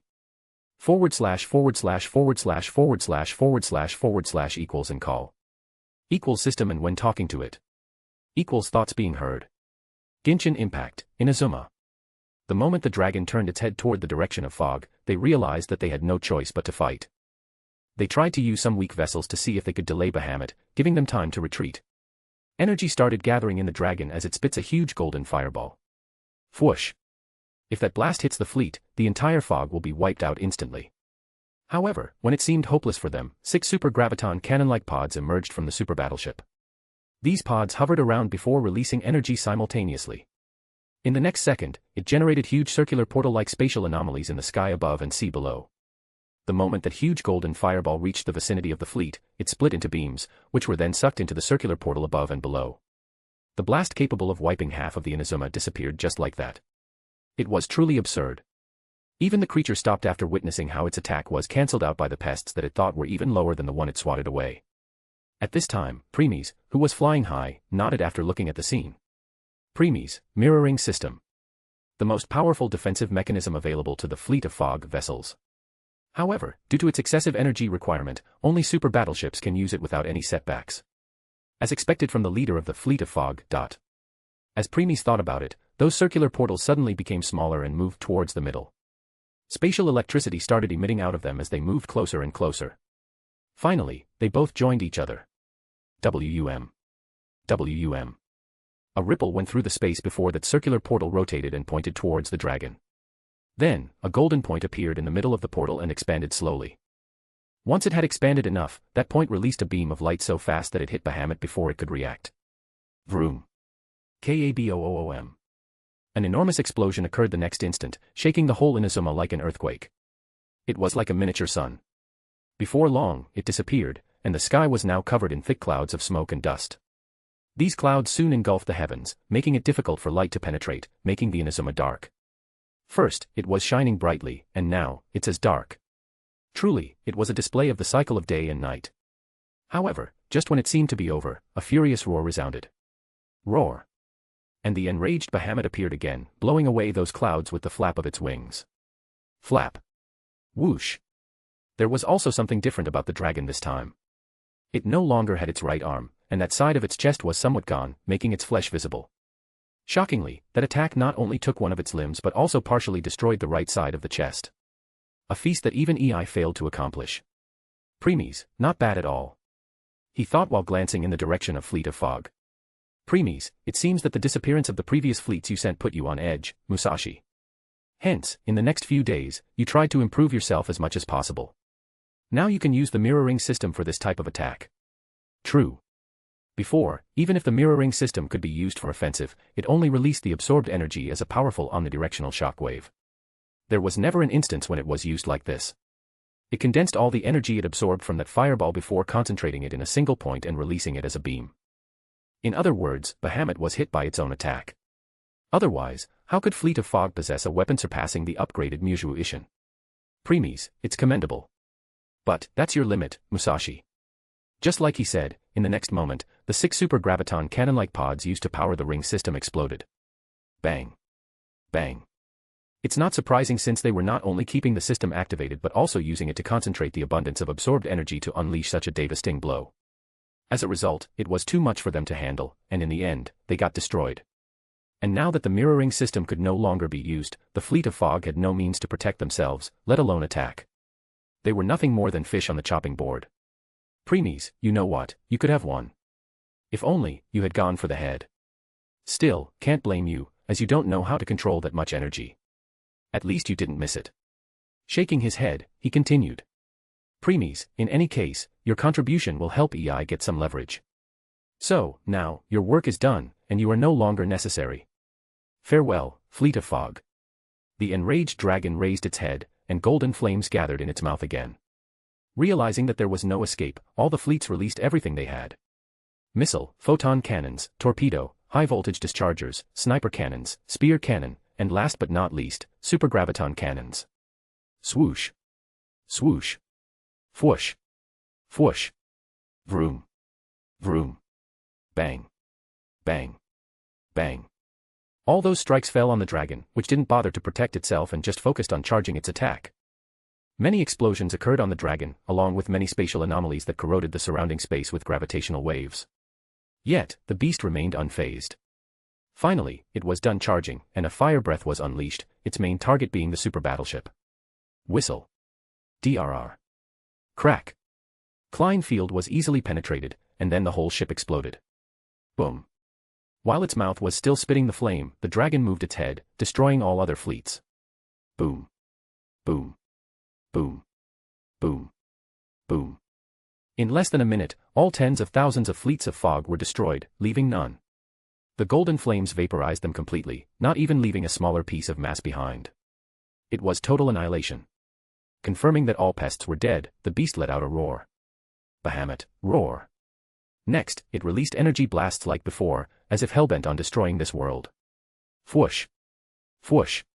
Boom. Boom. One burst after another was happening everywhere in Inazuma now. Witnessing the carnage ensued, Preemies looked at the sea. Preemies, now, everything is up to you, EI. Zap. As if getting a cue, a thunderbolt rushed out before stopping midway in the sky. Holding Muzu Ishin's handle tightly, EI glared at the dragon, causing havoc in her nation. Noticing its severed limb made her even more angry. After all, as the god, she failed to inflict any damage to it, yet those warships, which she considered inferior and insignificant, accomplished something she couldn't. It was a big blow to her pride as the Electro Archon.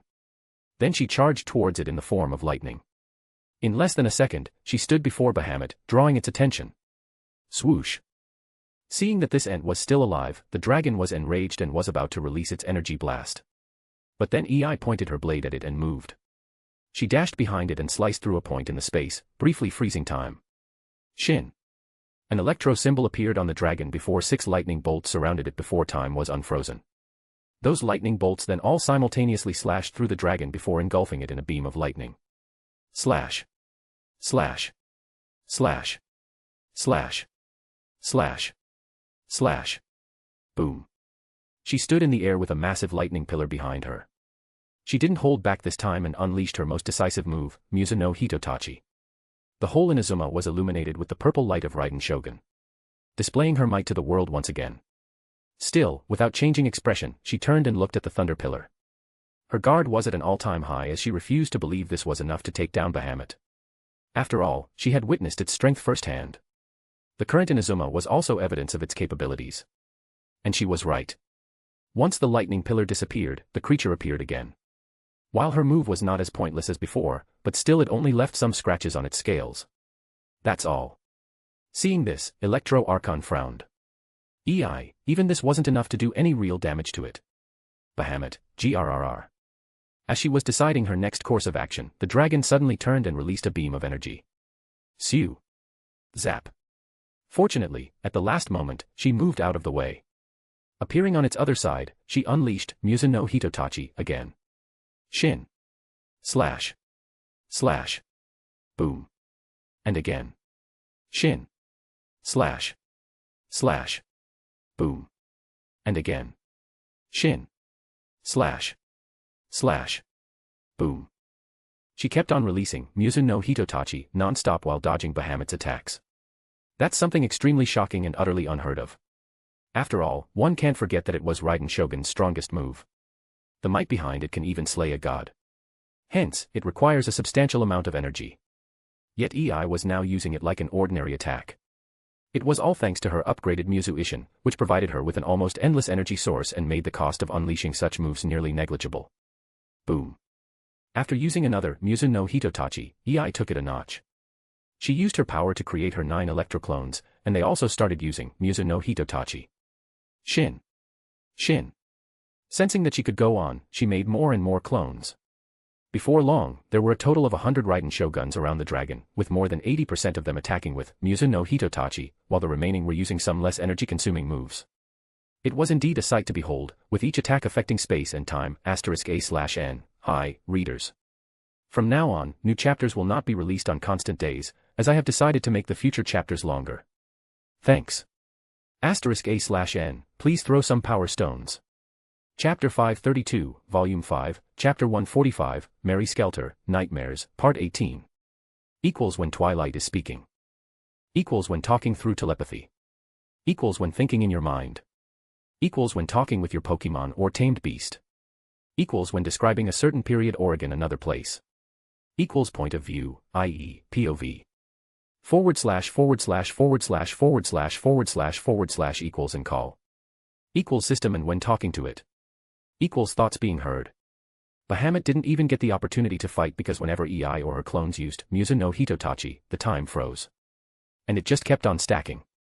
As a result, if before this move only left a few scratches on its scale, now the entire dragon was covered in them.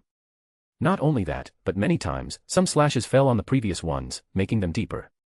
Still, EI and her clones ignored those superficial injuries and focused on striking the flesh at the dragon's right chest, which was opened after its arm was destroyed. Hence, with each passing second, many slashes started appearing on it, and blood started leaking out. Though just when it appeared that Electro Archon had the upper hand, golden fire burst out of the dragon like an explosion of a sudden. Boom. The scorching flames soon engulfed the heavens, covering the sky in fire. The temperature in the Inazuma rose drastically, and the sea started evaporating. Hiss. Hiss. The air became so hot that birds and animals living on the island started dying, and vegetation also started wilting. Before long, once beautiful Inazuma turned into barren land. Zap. A thunderbolt emerged from that golden sky before landing on one of the islands. Electro Archon showed her appearance again, though her condition was anything but fine this time. Her hair and clothes were somewhat scalded, and her underskin, red from the burn, was also visible. She knew that if she hadn't retreated and protected herself at the last second, then her condition would be worse. However, the same couldn't be said for her clones, as they all burnt to nothing. She was also experiencing a searing ache from her injuries but was trying her best not to show it on her face. She then lowered her head and looked at the barren land under her feet, full of cracks and emitting heat. She looked around and saw that it was the case for the whole island. The air blowing was also very hot and dry. This place was no longer suitable for humans to live in. Seeing what had become of her nation, which she and Makoto had created together, pained her heart. Clenching her fist in rage, she raised her head to look at the golden sky. EI. However, in the next second, her eyes widened in shock, witnessing Bahamut standing before her. Yes. It was not in the sky or some distance. The dragon was standing right in front of EI at a distance of barely 1 meter. Yet, she didn't even sense it till now. As she stayed on her spot in shock, the creature was glaring menacing at her. Both kept on looking at each other. Both of their eyes were filled with rage and fury. They wanted to do nothing more than tear the other party apart. Zap. Electricity started coming out of EI, and a chakra appeared behind her. Swoosh. Suddenly, she moved and swung her sword at the creature. But this time, something happened that made her bewildered. Slash. She slashed, but the dragon disappeared from its spot instead of taking it head-on. EI, wah. She didn't have time to process what happened because Bahamut suddenly appeared behind her and waved its golden flame-covered claw at her. Swish. Clang. Fortunately, at the last moment, EI turned and brought her sword in front to block it. But the force behind that blow quickly overpowered her and smashed her hard in the middle of the island, creating a deep crater. Then deep spider web-like cracks started spreading over the island from that crater. EI, lying in the center, grunting in pain. And then she felt some cool sensation on her back. She knew immediately that it was the water from the sea under this island. This indicates that the claw threw her so hard that the surface of the land and sea were connected. Trying to get up, she sensed an increasing heat and looked above. There, she saw a huge golden fireball coming towards her. Whistle. Kaboom. The fireball hit, and a humongous mushroom cloud rose high in the sky, swallowing the whole island. Not wanting to waste time for the dust to settle down, the behemoth gathered more power and released them as golden ropes. Shin. Shin. Shin. Those ropes not only cut that mushroom cloud in two, but even the sea was split into 3 sections. Shin. Shin. Shin. Discs, arcs, and thunderblades suddenly emerged from the sea and attacked Bahamut. In return, the dragon snorted, and those strikes dispersed before they could touch it. And then dragon ears perched and disappeared from its spot again. Zap. The moment it disappeared, EI charged at her full speed and hit nothing but thin air. EI, Clicking her teeth in annoyance, she looked around but failed to find any trace of it. EI, just where did it? She didn't get the opportunity to finish as the dragon materialized at the side and swung its arm at her. Bam. EI, coo. Swoosh. She was thrown towards another island in the distance. EI, AUH. She gathered her strength and tried to stabilize herself, but it was challenging. Fortunately, she managed to stop her when she was just a few centimeters away from touching the ground. Though the moment she raised her head, she saw many energy blasts coming for her. Fwoosh. Fwoosh. Fwoosh. Knowing she couldn't afford to get hit, she moved swiftly and tried to dodge them. Bang. Bang. This resulted in those blasts hitting the island behind her, causing explosions one after another. Still, the Electro Archon didn't have time to worry about it, as numerous incoming projectiles required her full attention. While trying to avoid those strikes, she suddenly saw something from the corner of her eye. Like before, the dragon had appeared dangerously close to her again without noticing. EI, oh no. That's all she could think, as she was too late to react. GAWL. Crunch. EI, ARGH. She let out a heart-wrenching scream at the top of her lungs as the dragon bit off her entirely left arm to her shoulder. Ignoring her painful cry, it moved its tail and coiled it around her. EI, AUH. EI tried to break free from it, but no matter how hard she tried, it was to no avail. On the contrary, seeing her futile struggle, Bahamut squeezed its tail even more. Crack. Crack. The sound of bones breaking resounded. The purple-haired woman was trying her best to suppress the pain and focus on breaking free from its hold. The dragon looked at her, and from its eyes, one could tell it enjoyed witnessing its prey tormenting in pain. It then raised its head and started gobbling on EI's arm, which was still in its mouth. Crunch. Crunch. Crunch. The Electro Archon also heard that, but too bad the only thing she could do was glare at it. Once it had finished feasting on an appetizer, it swung its tail and threw EI towards the partially left island. Fwoosh. Bang. She smashed into the ground, covered red to toe in her blood. The red liquid leaking out from her shoulder also dyed the land underneath her in red. Cling. Clang. Turning her head to the side, she saw Muzu Ishin, which had slipped out of her hand and lay a few meters away. Just when she tried to call it, Bahamut landed in front of her. Or, to be more precise, its giant foot landed right on her legs, breaking them in the process. Crack. EI, AAAH. The woman screamed in anguish and used her remaining hand to move the dragon away, but it was useless. Witnessing this, the dragon sneered and swung its claw. Shin. Splurt. Widening her eyes, the Electro Archon let out another heart-rendering scream. EI, ARRGH. With this, she lost 3 of her limbs and only had 1 arm left. The dragon then picked up one of her legs and put it inside its mouth. Crunch. Crunch. While eating the limb, Bahamut was looking at EI, who was dragging her legless and one-armed body towards Muzu Ishin and leaving a trail of blood behind. Feeling amused, the dragon moved its hand and poked one of its sharp nails into the back. Pook. The nail easily penetrated through her back, breaking her bones and severely damaging her inwards. It didn't keep its nail inside and soon pulled it out, letting blood gushed out. Splurt. EI, GUH. The purple-haired was using her whole willpower to ignore the suffering and was making her way towards her sword. By now, the blood was even leaking out from the corner of her lips. Pook. Splurt. EI, coo. The dragon stabbed her again before pulling it out. Pook. Splurt. And again. Pook. Splurt. And again. Pook. Splurt. Pook. Splurt. Pook. Splurt. When the creature was also done chomping on her other leg, the Electro Archon, who had reached the sword, was full of holes and was now bathing in her own blood. It was indeed a bloody and gruesome scene. Using her bloody hand, she was about to grab the handle of Musua Ishin when a shadow covered her whole. Bam. Bahamut stomped ruthlessly on EI, making her condition even worse. It not only destroyed the island entirely but also the force behind that stomp shot the purple hair deep into the sea. Whistle. Whoosh. Bang.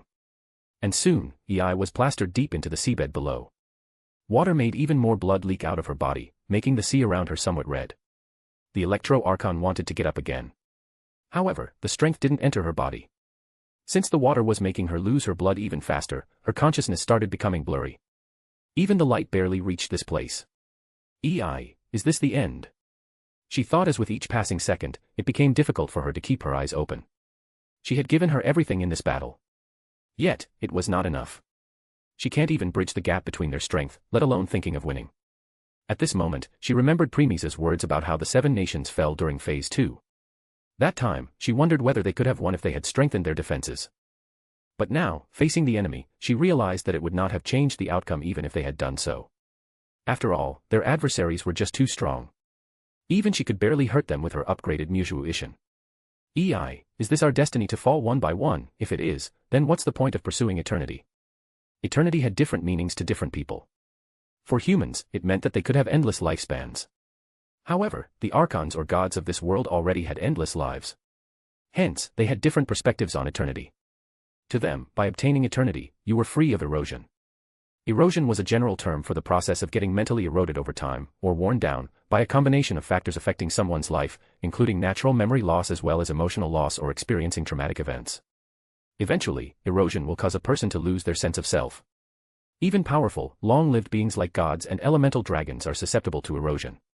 Hence, now facing Bahamut, EI knew that even if she had obtained eternity, it didn't hold any value in front of the creature. But just when she was about to accept her end, it seemed that fate had something else in store for her. Shine. Before her eyes could close, she saw a light. A light was coming for her in this dark, cold depth of sea. A light that brought warmth and hope to those in need in their dire times. However, in this case, what it brought to EI was despair. Because as the light came closer, it became a scorching golden fireball. EI, so, instead of letting me die here at the depth of the sea, you want me to perish without leaving anything behind. Sighing inwardly, she held Mushu Ishin's handle tightly. Before being stomped by Bahamut, she had already grabbed it. Soon, a resolute look appeared on EI's face. Zap. Electricity started emitting from Mushu Ishin and EI's eyes, and her strength increased drastically. She then raised the blade and swung it. Shin. Bahamut, flying high in the sky while looking at the sea below and waiting for the explosion, sensed something. It saw a thunder slash come from the depth. The slash not only split the fireball ball and sea in two but also landed squarely on Dragon before it could even react. Slash. Zap. The area around the creature was covered in lightning. However, Bahamut didn't care about it. Because when it lowered its head, it saw a substantial deep cut that had appeared on its chest. The cut not only penetrated through its thick scales but also cut the flesh underneath it. This caused the dragon to pause, as it never expected its prey to unleash such a devastating strike suddenly. Hence catching it off guard. Rumble. Rumble. A deep hole opened in the sea. Many arcs of lightning could be seen coming out of it. And soon, EI also rose. While she only had one arm left, she was still floating in the air without any issue, thanks to her divine power. A chakra was behind her, and her sword was shining brightly, occasionally releasing sparks of violent lightning. The dragon narrowed its eyes, witnessing this, as it could tell that EI's strength was now on par with it. Still, it didn't feel fearful or something because it also sensed that she was dying. Yes. EI got such a boost in strength because she was burning away her life force. Raising her blade, she released thunder discs, slashes, and arcs. Not to be outdone, Bahamut also spit many golden energy blasts. Fwoosh. Fwoosh. Boom. Boom. Soon, the sky was full of many explosions. They were fusions of golden flames and purple thunder. The sea churn and the shockwaves from those bursts created many tornadoes and cyclones. Compared to before, this time, rather than getting dispersed or pushed back, EI's attacks were holding their own against Bahamut blasts. In the end, neither party gained any advantage. As the detonations blocked their view, EI suddenly appeared behind Bahamut and slashed. Zap. Slash. The dragon's wings moved a little, and it disappeared from its spot. Even while her attack was missed, the Electro Archon didn't show any change in expression. On the contrary, she then swung at her right. Shin. Clang. At first, no one was there, but then a claw came out of thin air and collided with the purple blade. Noticing its strike got blocked, the dragon didn't mind as its tail moved swiftly and attacked. Swoosh. Zap. This time, EI, with her quick movement, vanished from her spot and stormed from above. Bahamut knew where she was coming from and assailed her with its long, sharp horns. Slash. Clang. The sounds of their collision resounded, and they moved from one spot to another and another. Slash. Clang. Shin. Cling. Thrust. Dang. They were moving so fast that one couldn't even see their movements. No one would believe that such a huge creature could move this fast, however, the result was in front of them. Hence, their battle kept on going. Plane of Euthymia. A world inside EI's mind. It was a space that reflected her inner world to meditate and prevent the erosion of her spirit. At other times, it would have been an endless space with no end. But now, with each passing second, more and more cracks were appearing, and this place was shattering. A living proof of EI's condition. As her life was slipping away, Southwest was this place. It's pointless. No matter how frustrated you feel, you can't enter a battle of this scale. A voice was heard behind the purple-haired woman witnessing EI's battle outside. At this, she turned and looked at the person who suddenly appeared in the place. Seeing this unexpected person, she was mildly surprised before kneeling and lowering her head in submission. It's my honor to meet you face to face for the first time, Your Majesty. Premies looked at the woman who looked exactly like EI. However, compared to EI's eyes, which looked at him with affection, care, and worry, this woman's eyes reflected awe, respect, and admiration. She was none other than the Shogun, a puppet made after and by EI to create a body that could resist erosion. While she was a puppet, she also had her own consciousness. Though when EI submitted to Premies at his ascension as the ruler of Inazuma, she also did the same. After all, she was created to look after Inazuma when EI was in meditation. And now that this responsibility had fallen on Premies' shoulders, she didn't need to fight against it, seeing how comfortable her people were now living in his world. Since EI took control back, the Shogun stayed here like EI once did. Premies, since you have seen everything, you should already be aware of Bahamut's might. So, tell us, do you think it would have made any difference even if you had been fighting alongside EI? The Shogun. The puppet didn't answer. In truth, she also knew that.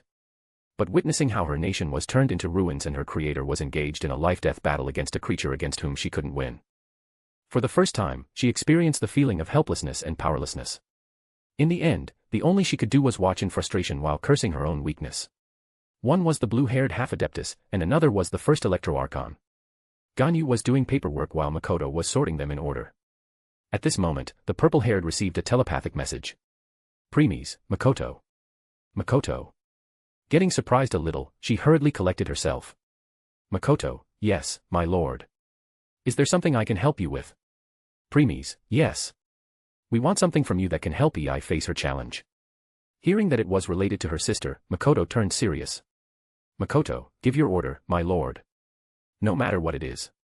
As long as I can help my sister, I am willing to do anything. *A/N, please throw some power stones. Chapter 533, Volume 5, Chapter 147, Mary Skelter, Nightmares, Part 19. Equals when Twilight is speaking. Equals when talking through telepathy. Equals when thinking in your mind. Equals when talking with your Pokemon or tamed beast. Equals when describing a certain period or again another place. Equals point of view, i.e., POV. // equals and call. Equals system and when talking to it. Equals thoughts being heard. Genshin Impact, Inazuma.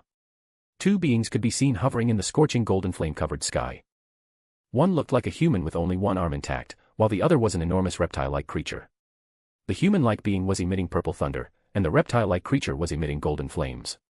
Even if someone stood far away, they could still feel the immense pressure of these godlike beings. EI, huff huff. The purple-haired woman was panting heavily. She was clenching the handle of her glowing thunderblade while glaring at the creature before her. The creature was also looking menacingly at her. It had never expected its prey to resist this much. It really was the most challenging prey it had encountered so far. This also made the creature want to devour this prey even more. And the dragon could also tell that it would be soon as its prey was at its limit. Yes. EI was really at the end of her ropes.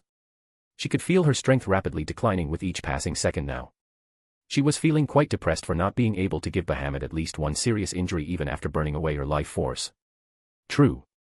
During their battle, she successfully landed many blows on the dragon. Hence, now Bahamut had many wounds on its body. Yet, none of them were severe or life-threatening. Even this was not enough. Letting out a sigh of regret, she readied herself to unleash one last attack that would contain all her remaining strength. But just when she raised her sword, she narrowed her eyes as her vision turned blur before she found herself being pulled somewhere. Plain of Euthymia. Looking at her familiar and unfamiliar mindscape, had nothing to say. The place where she spent centuries to mediate had utterly lost its former image. No matter where she saw, right, left, up, or down, there was nothing but an empty space. Sighing again, she muttered.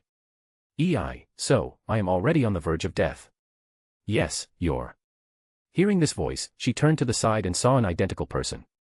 You are the Shogun.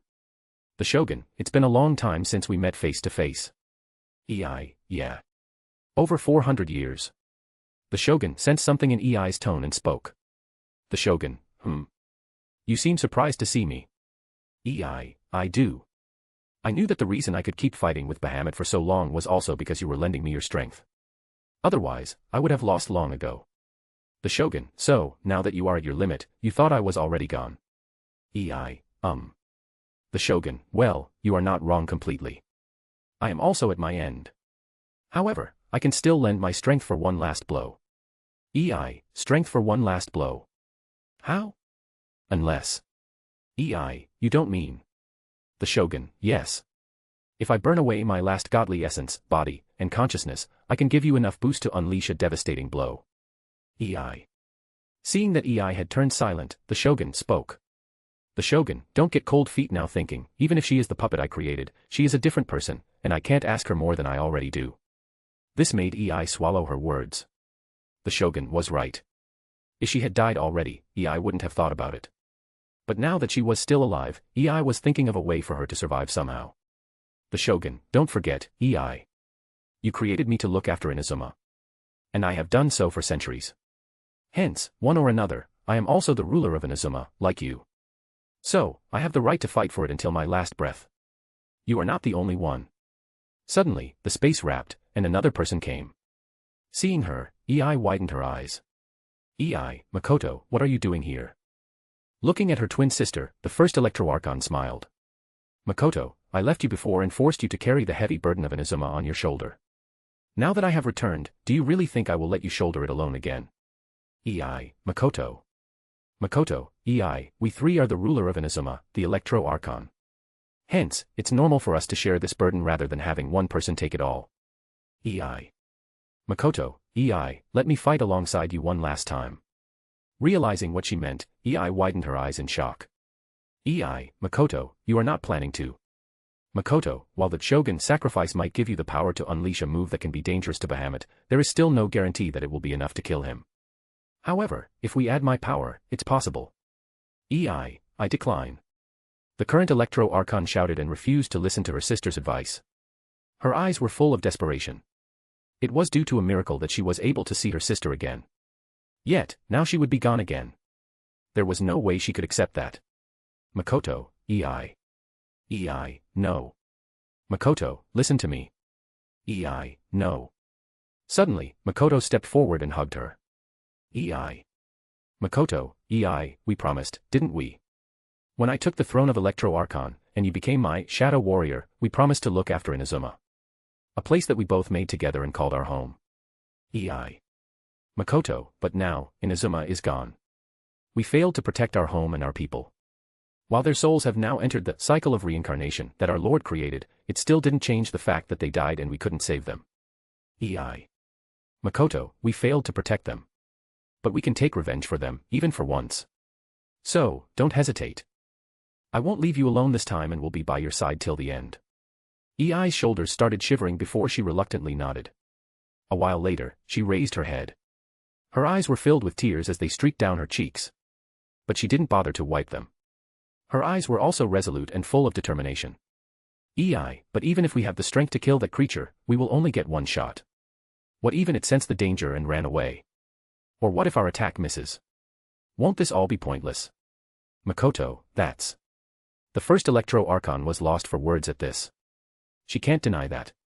They can't afford any misstep or mishap at this point. The Shogun, indeed. However, there is a way to ensure it won't happen. Makoto, oh. How? Instead of replying, Shogun looked at Ei. The Shogun, you remembered the notebook the Witch of Greed gave you. Ei realized this and hurriedly took out the notebook. The notebook only contained one page, which had Ei, the Law of Thunder.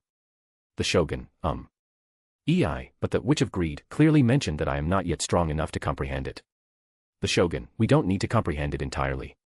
After all, we don't need the might of Law of the Thunder, but only its speed. Makoto, I see. The speed of our strike should be so fast that it would land on Bahamut before it could even react. Ei, and that can be attained using the Law of the Thunder. The Shogun, yes. Ei, even if it drastically decreases the task's difficulty, it will still take time. Time, which we don't have. The Shogun, true. However, are you forgetting something? It's not one but three of us. Makoto, together, we will be able to gasp a little. Which will be enough to put an end to the monster. Taking a deep breath, Ei nodded. Ei, let's do it. The notebook then opened and floated in the center of the encirclement of three rulers of Inazuma. Before long, their heads started hurting as their eyes remained on the Law of the Thunder. Yet, they ignored it and continued. The time in this mindscape moved faster than outside. And soon, they succeeded. Shine. Shine. Purple light started coming out of the Shogun and Makoto. They both looked at Ei and nodded. The Shogun and Makoto, the rest is up to you. Understanding what that light meant, Ei tried to hold back the urge to cry again and nodded. Ei, yes. I will win. Hearing this, they both smiled. The Shogun and Makoto, we know. Now, show the dragon the true might of Electro Archon. Ei, Genshin Impact, Inazuma. Bahamut was flying in the sky while looking at Ei, who had come to a standstill for some time. It thought that she wanted it to come closer, so she was pretending to be unconscious. Even a corner rat will bite, let alone a prey like Ei, who can injure it severely if given a chance. Hence, it decided to remain on its spot and wait, as only the silver of life was left in Ei, which could be extinguished at any moment. And that was also its biggest mistake. When Ei's last breath of life was about to disappear, boundless power suddenly burst out of her. Boom. That power formed an enormous pillar of light that spread through hundreds of kilometers of area. Not only that, it also dispersed the scorching golden flames that had covered the sky like a blanket. Rumble. Rumble. Rumble. Now, the entire Inazuma was engulfed in a thunderstorm. Looking at the sparks of thunder in the sky can make any mortal or god shiver in fear. They were like the judgment thunder, waiting for the order, Lord of the Thunder, to strike like a catastrophe.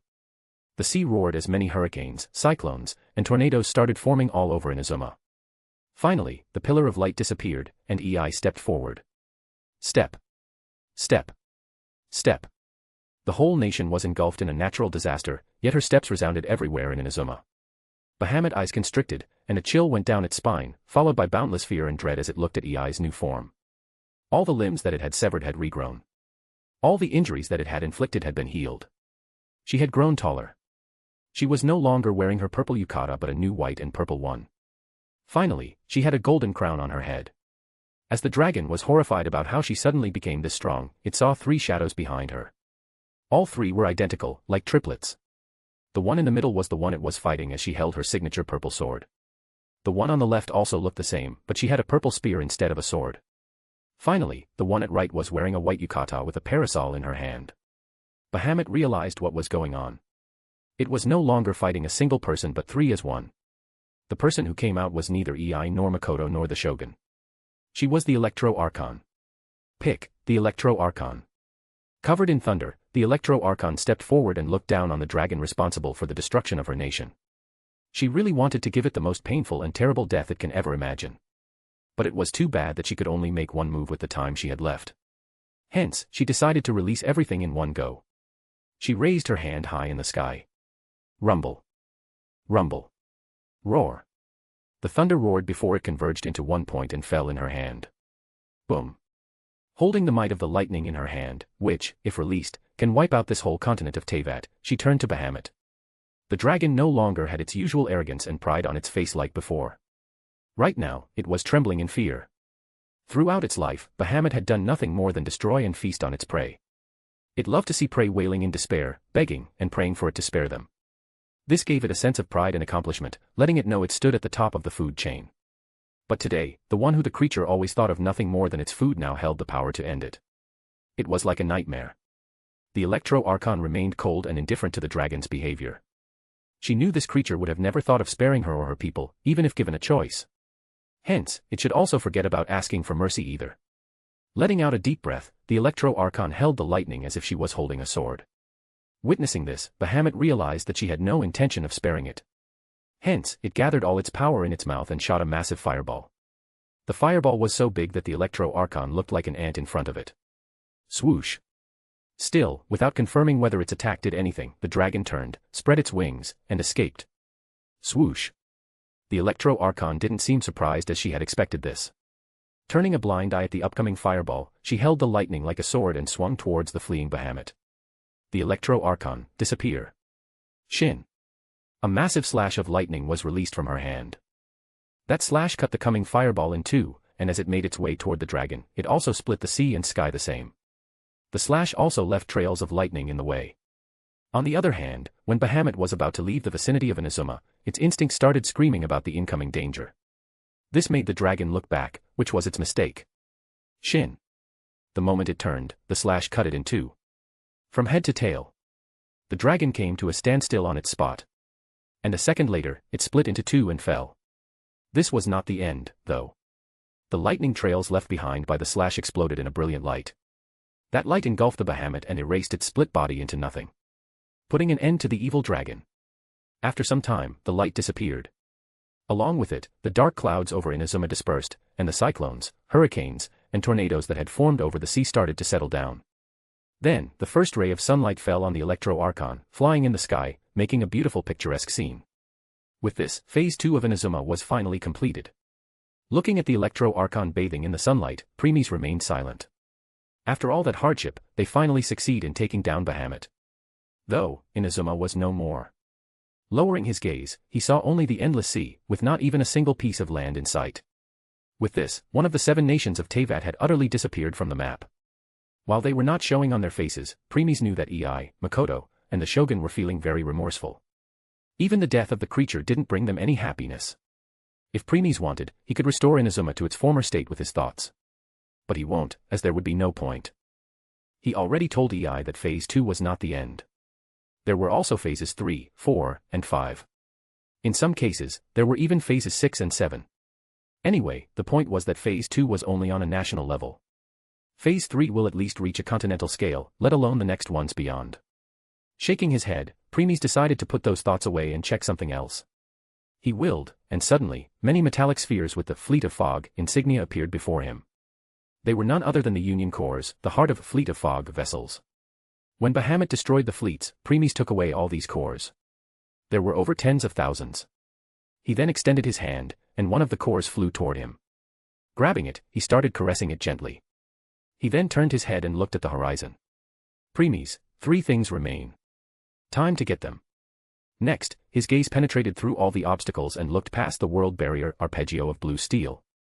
It was a lightly futuristic world in the mid-21st century, in which humanity had lost much of the Earth's landmass due to rising sea levels caused by global warming. Almost as a response to nature, mysterious battleships that resembled reincarnations of World War II vessels started appearing worldwide, always surrounded by fog. In 2038, the ships of the so-called Fleet of Fog started to appear frequently, and in the very first battle between these battleships and human naval forces, a good portion of the Russian Navy was annihilated. This battle shows that the Fleet of Fog possesses weapons far beyond what humans had in their arsenal and that the Fog battleships were surrounded by defensive shields that make any conventional weapons useless against them. By the end of 2038, the Fleet of Fog began attacking human navies and soon drove humanity entirely out of the seas. Since then, the Fog has taken a rather passive role and only maintained naval blockades, occasionally destroying some brave fools who tried to set sails in the open seas. Arpeggio of Blue Steel, Yokosuka, Marine Technical Academy. An academy that trained students to be future Navy soldiers. They were being taught all the Navy drills, and the Fleet of Fog information was also profoundly engraved in their mind here. A blue submarine could be seen in one of the secret warehouses of the academy. This submarine was one of the fleets of Fleet of Fog, I-401. After the Great Naval Battle, this submarine appeared in this harbor with all its weapons locked. This allowed humans to seize it without any resistance. However, even after years of research, humans failed to reap any results. They couldn't even take it apart, as it remained unyielding. Preemie's gaze, which penetrated through the world barrier, fell on this submarine. With a single glance, this vessel's truth lay bare in front of his eyes. Right away, he knew that only the one who carried Shizuchihaya's bloodline could activate it, the main protagonist of this world. Gunza Chihaya. Nevertheless, for a being like Premies, it was hardly an issue. A glint passed through his eyes, and the whole submarine was soon erased from existence. The only thing left behind was a Union core, which turned into a lay of light and shot out before disappearing. Woo! Suddenly, sirens resounded throughout the military base, panicking people and soldiers and causing commotion. Ignoring this, Premies moved his gaze in another direction. Arpeggio of blue steel, fortress port of Yokosuka. This time, his gaze was on a vast mansion far from the settlement area. This area seemed to be locked by the military, preventing unauthorized access. A small 10-year-old girl with light brown hair could be seen sleeping in one of the mansion's rooms. She was asleep while holding a plush toy. A glint passed in Premies' eyes, and that girl disappeared, too. Genshin Impact, Inazuma. The space wrapped, and the Union core of I-401 shot out and landed gently on Premies' hand. He moved his thumb over its center as if cutting the core in two. Instead of splitting into two, the core radiated, and a transparent silhouette of two people appeared. One was a woman wearing a white dress, long white gloves, and a white bow in her hair. Her eyes were deep blue, and her hair was black. Another was a girl in her late preteens with long, white, blue-tinted hair, pale skin, and green eyes. Looking at the white-dressed woman, the Union core in Premies' other hand started shivering. Not surprising by his behavior, Premies created a new Union core out of thin air. Next, he moved the girl from this Union core to a new core. The new Union core shone briefly before dying down, indicating that it suited the girl. It then floated back and stood alongside the other cores. Premies then turned his attention back to the white-dressed woman, who retreated into her core again. He let go of the core he was holding in his other hand. The core fell in front of him and stood side by side with the core of the white-dressed woman.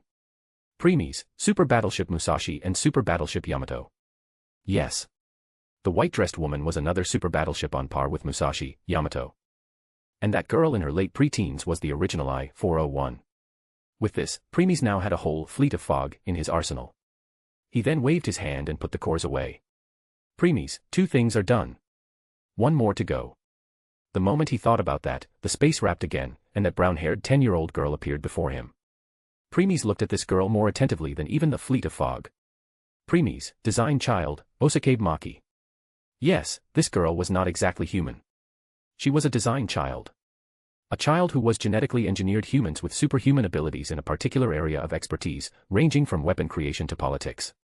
In other words, an artificial child, created by humans in order to develop a weapon that would allow humanity to fight back against the fleet of fog. This girl, Akame Maki, had completed her mission and developed the vibration warhead torpedo, a weapon capable of harming even the fleet of fog. But now that she had done that, the government would soon get rid of her as she had no further use. Hence, Premies decided to take her for himself. Premies, we already have 15,000 daughters. Adding 1 more won't change anything. Thinking, he sent the girl into his pocket world. Next, he let out a sigh and muttered. Premies, it's time, pets. A warm light seeped out of the sky and fell on the beautiful face of the purple-haired woman lying in the middle of a flower field. Feeling the irritation, her eyes fluttered open. Looking at the 2 moons, she knew where she was. Good morning. Hearing this voice, the woman turned her head to the side and saw a person sitting beside her with one arm resting on his knees. Even if she had seen him many times, looking at his face still caused her to fall into a trance. Seeing her silent, his face turned gentle, and he asked. Premies, is something the matter? Snapping out of her thoughts, the woman shook her head before replying. No. I am just glad to see you right after waking up. This made Premies raise one of his brows. Premies, when do you start talking this smoothly? Chuckling, the purple-haired answered. What do you mean by that? You know I don't like beating around the bush and am always straightforward with my thoughts. Premies, indeed. That's just like you. Smiling, the woman moved her eyes and realized this was a field of red spider lilies. Lycoris. Huh. Premies, That's our favorite flower. Well, it also represents you. Eternal Netherworld Emperor. Premies, yeah. You don't like them? No. I love them because looking at them reminds me of you. Premies, is that so? They turned silent and just kept looking at each other. Endless love, longing, and affection could be seen in EI's eyes as she looked at Premies. Ersta. Can I ask for one selfish request? Premies, Where did it come from all of a sudden? Well, I have a feeling that no matter how excessively I ask this time, you might agree with them. Premies, girl, when did you start scheming? He shook his hand at her words. Though he wasn't angry, his expressions were still as kind as before. Premies, yes. Ask anything you want. We will fulfill it. Then, when we meet again, will you marry us? Premies, us. Well, even though compared to Makoto, I don't have much knowledge regarding politics, as sisters, I can still see her hidden feelings.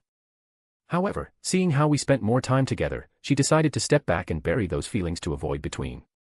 Premies. That's why I said us. Me and Makoto.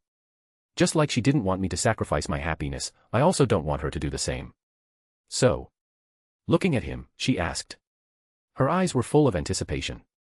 Premies also didn't make her wait. Extending his hand, he gently touched her face and caressed her cheeks. Premies, we promise. When we meet, we will marry you both. Hearing his confirmation, Ei's eyes turned moist before she closed them in contentment. She seemed to be at peace as if all the burden had been lifted off her shoulders. Ersta. She spoke softly. Premies, what is it? He also asked gently. Before he could hear her, she turned transparent and then slowly disintegrated into light particles. As those particles flew past him, he heard her. I love you. Now, only Premies was left in the middle of this flower field. He slowly raised his head. In the distance, he could see two sisters, one in white and the other in purple, walking away hand in hand.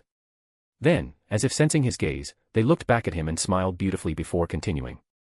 Premies, farewell. Makoto. And love you too, A/N. Please throw some power stones. Chapter 534, Volume 5, Chapter 148, Mary Skelter, Nightmares, Part 20. When Twilight is speaking. When talking through telepathy. When thinking in your mind. When talking with your Pokemon or tamed beast. When describing a certain period or again another place. Point of view, i.e., POV. // equals and call. System and when talking to it. Thoughts being heard. Phase 2 of the planar war in Inazuma finally ended, though at a very high price. Inazuma lost 95% of its people and its ruler, Electro Archon. Premies could have withheld this information if he had wanted, but he decided to be truthful and inform the people about it. As expected, when the death of Raiden Shogun was announced, the entire atmosphere fell. All the people had downcast expressions. Many even broke down on the spot and started crying. This was not that surprising since, one way or another, Raiden Shogun had been protecting them for generations. While people were dissatisfied with the Vision Hunt decree, it still didn't change the fact that Electro Archon's very presence provided them with a sense of security, giving them hope that if Inazuma were in danger, Raiden Shogun would be there to protect them. But now that hope was gone. Kujusera was one of the people who was most affected. As a member of the Kuju clan, she swore to be by Raiden Shogun's side and follow her will. Yet, not only did she fail to fulfill her oath, but she was also not present with her in her last moments. It truly devastated her. Still, as a good general, she knew she couldn't make such an appearance in front of the soldiers as it would lower their morale. Hence, she remained calm and reminded them that Raiden Shogun had died while fighting for Inazuma. So, if the soldiers started feeling down, it would be like her sacrifice was in vain. These words soon spread among the people, reigniting the flame in their hearts. Realizing how weak they were to be unable to help Raiden Shogun, the soldiers started training with even more determination in their eyes. This also led to even more people joining the army, as they didn't want to experience the same feeling of helplessness again. The Council of New Teviat also felt disheartened. While EI was not that social, the same can't be said for her sister Makoto. With her more social and lively presence, other members of the council had grown close to her. Hence, the blow they took at Makoto's death was on par with the EI. By the way, Premies named the island that he created for them as New Tevat. He decided to keep the original name so that people could still remember the name of their previous home. The Council of New Tevat was the governing party of this island under Premies. The members of the councils are Ganyu, Personal Secretary; Kamisato Ayato, Law Enforcer and Government Affairs; Kamisato Ayaka, Internal and External Affairs; Ye Miko, Overseer; Sangonomiya Kokomi, Military Strategist; Kujusera, Army General; Beidou, Navy General. Currently, there are 7 members in the council, though it will undoubtedly increase in the future. Makoto was also once part of this council, but now she was gone. Still, one question had been nagging everyone's mind. They knew how much closer the Emperor and Raiden Shogun were. They had all witnessed how EI's eyes were full of affection when looking at Premies. They also knew Premies cared for her a lot as he appeared more kind, gentle, and approachable while he was with her. Everyone was sure that they would marry in the future. Hence, the question came, since they loved each other so much, why didn't Premies revive her? Was their love a lie? Fortunately, Premies didn't let their thoughts go haywire and explained. Or, to be more precise, he answered with his question. Premies, Electro Archon had been fighting for Inazuma since the Archon War. Means for millenniums. She was fighting for her nation even before passing. After fighting for all this time, don't you think she should get a well-deserved rest? Exactly. That was the exact reason why Premies didn't revive her. By spending so much time together, Premies knew EI would stand by his side and fight for him for the rest of her life. Premies would have accepted this if he hadn't noticed the hidden weariness, tiredness, and exhaustion in her eyes, which she was trying to hide. After fighting non-stop for all those years and experiencing countless losses, EI was tired. Still, she couldn't stop. She needed to look after the nation she and Makoto had built. So, she suppressed those feelings deep in her heart. However, when Makoto was resurrected, and Premies became the ruler, he took on all the responsibilities. As a result, the heavy burden was lifted off her shoulders, and those suppressed feelings started to surface since EI let herself open when she was with Premies. The men, of course, took the notice of this. That's why he didn't bring her back to life. Hearing his words, all the people fell into silence. Looking back, they also realized how much they depended on Raiden Shogun, which made them even more depressed. With this, they no longer wished for her resurrection, as they also agreed it was time for her to rest. Between this, the only good thing was that Premies brought EI and Makoto to this world at their last moment. As a result, their souls entered the cycle of reincarnation of this pocket universe instead of the one he created in the Genshin Impact world. In other words, EI and Makoto will be reborn in this pet's world. However, it will take a very, very, very, very long time. Premies was confident that by then, he would already be a true deity, which means third-level existence. While Premies can accelerate it, he didn't. He just let nature run its course. After all, he had already promised to marry the twins in the future. Hence, their position had already been secured, and no one else could take it. Like this time went by. 3 months after EI and Makoto's deaths, the Council of New Teyvat launched many job openings, offering people a way to earn more points. Still, since most people living in New Teyvat were soldiers and retired, they wanted a simple job like farming or animal husbandry to pass their days. Soon, some new policies were launched. They were: only those under 18 will be eligible to obtain 100 points from the government per month. After that, they need to earn on their own and return the points the government has provided them since birth with interest, i.e., 50,000 points. The amount must be returned in 5 years. Otherwise, the interest will increase by 5% every passing month. The government will pay the living expenses, education fees, and medical fees of children under 18. No matter how much the government spent during that time, it will all be covered under those 50,000 points. The government will provide a specific skill book for those who want to work as farmers or in animal husbandry.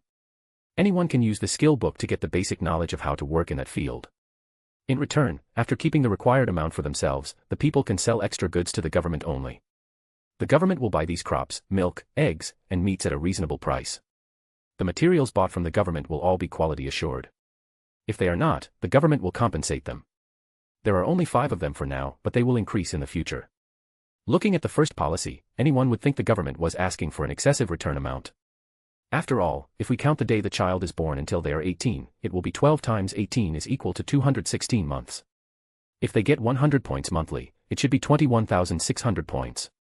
Yet, the government asked for 50,000 points, more than twice what they gave.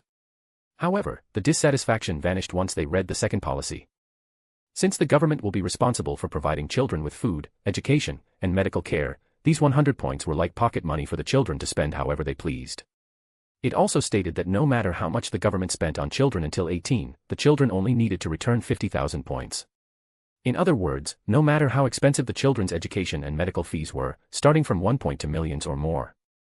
In the end, 50,000 points would cover all of it. Additionally, after checking the released jobs, people found that even the lowest earning jobs paid 2,000 points per month. This means that just by taking such a job, people can earn the required points in just a little over 2 years, let alone those with higher wages. After reading this, people realized that the government was taking the loss rather than them. As questions were thrown one after another, a single sentence from the Council of New Teyvat shut them down. Council of New Teyvat, Your Majesty approved of it, themselves. Hearing that, people happily accept it. A year later, Ganyu and Shinha could be seen sitting in the tea stall, enjoying the tea while busy conversing. People occasionally walked past the shop, but whenever they noticed them, they bowed to them before continuing on their way. Ganyu's identity as Premis's personal secretary and Shinha's as his personal guard made their position higher than even the Council of New Tevat. Hence, no matter where they went, they attracted admiration and awe. At first, they felt weird about attracting so much attention, but soon, they got used to it. Taking the sip, Shinha spoke. Shinha, it's about time. Ganyu, yes. We are finally returning to Liyue Harbor, the site of the next battle. Shinha, I can finally see Master again. Ganyu, are you okay? For the past few days, I have noticed you growing increasingly anxious. Shinha, I don't know why, but I am having a very bad feeling. Ganyu, you think something happened to Cloud Retainer? She is a true Adeptus. How could something happen to her? And don't forget there are other Adepti who can help her if something happens. Shinha, I hope you are right. Still, I don't think I will be able to get rid of this feeling until I see her with my own eyes. Sighing, the half-Adeptus spoke. Ganyu, you must keep your cool, Shinha. We are going to war, and with your current mindset, you will likely make a mistake that will lead to severe consequences. Shinha, I know. I am trying. She replied. But the hand holding the cup still trembled, making its contents fall around. Shinha wouldn't have lost her composure like this if it were before. Why? At that time, she was wearing red ropes, an artifact of an Adepti that gave the wearer a calmer temperament as it suppressed human emotions. But when Premis took her under him, he erased that ability of the artifact and turned it into typical ropes. This resulted in not only returning her emotions but also her homicidal tendencies. Still, with each passing time, primarily due to Premis's presence, she started controlling her violent personality, not letting her demonic side take over. After all, she didn't want to experience what happened back then. When in their first time, Premis beat her to near death many times. That fear was still engraved in her very soul. Deciding to change the topic, the Coco Goat asked. Ganyu, by the way, where do the knights go? I haven't seen even a shadow of them for the past few months. Since you are a close friend of Eula Lawrence, did she tell you something? Shinha, I thought you were already aware of it. Showing a wry smile, the half-Adeptus lowered her head and moved her finger across the edges of the cup. Ganyu, you have seen it yourself, don't you?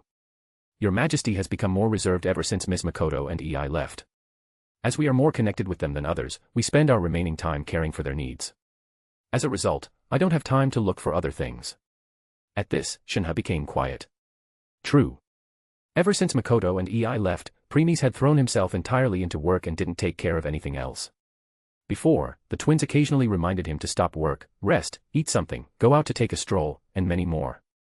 With their absence, Premis just focused on doing the affairs of his empire and threw everything else out of the window. Knowing they couldn't let this go on like this, Ganyu and Shinha took up that role. Though this made things return to their tracks, they also lost most of their free time. Still, they didn't mind, as taking care of Premis was their responsibility when he made them his members. The presence of Makoto and Ei just gave them some leverage. With them gone, they had returned to their actual duties, that's all. After pondering about something, Shinha spoke. Shinha, Eula told me that the knights have decided to continue with their remaining trials. Ganyu, trials? You mean, Trails of the Royal Knights? Shinha, yup, that one. Ganyu, but didn't your Majesty tell them not to force and only take the next ones when fully rested? Shinha, they did. However, when the knights learned that the Phase 2 enemy had the strength to kill an Archon, they knew they must be hasty and couldn't afford to relax. This made the half-Adeptus narrow her eyes as she went deep into her thoughts. By the way, since Premis referred to himself as we, our, and us, people also stopped referring to him as he or him. They now address him as they and them as he was not like them and is the ruler of 3 realms, a god. Ganyu, but why does it matter to them whether the Phase 2 enemy is on Archon level or higher? She asked with a confused expression on her face. Shinha, I have heard that the knights will participate in Phase 2 of War of Mondstadt. Ganyu, wait, what? The Coco Goat was so shocked she shouted. This made other people turn towards her. Feeling embarrassed, she did a fake cough and waved at others to continue what they were doing before lowering her voice. Ganyu, you are kidding, right? How can knights participate in a war at the Archon scale? Shinha, I was also skeptical when I heard this, but it's true. They are serious about taking part in the war. Ganyu, that's suicidal. Shinha, I also thought that at first, but later, I had no choice but to change my mind. Ganyu, oh. Why is it? Here, the expression of Adeptus' disciple turned serious, and she answered. Shinha, do you remember how I and Eula often spar and fought life-death battles in the Colosseum? Ganyu, well, I have seen most of them. And while Eula pushed you to your limit, you always emerged victorious. Shinha, indeed. But have you seen us fight after Eula completed her first trail of royal knights? Ganyu, huh? No. I was too busy with my work. As if realizing something, the half-adeptus widened her eyes.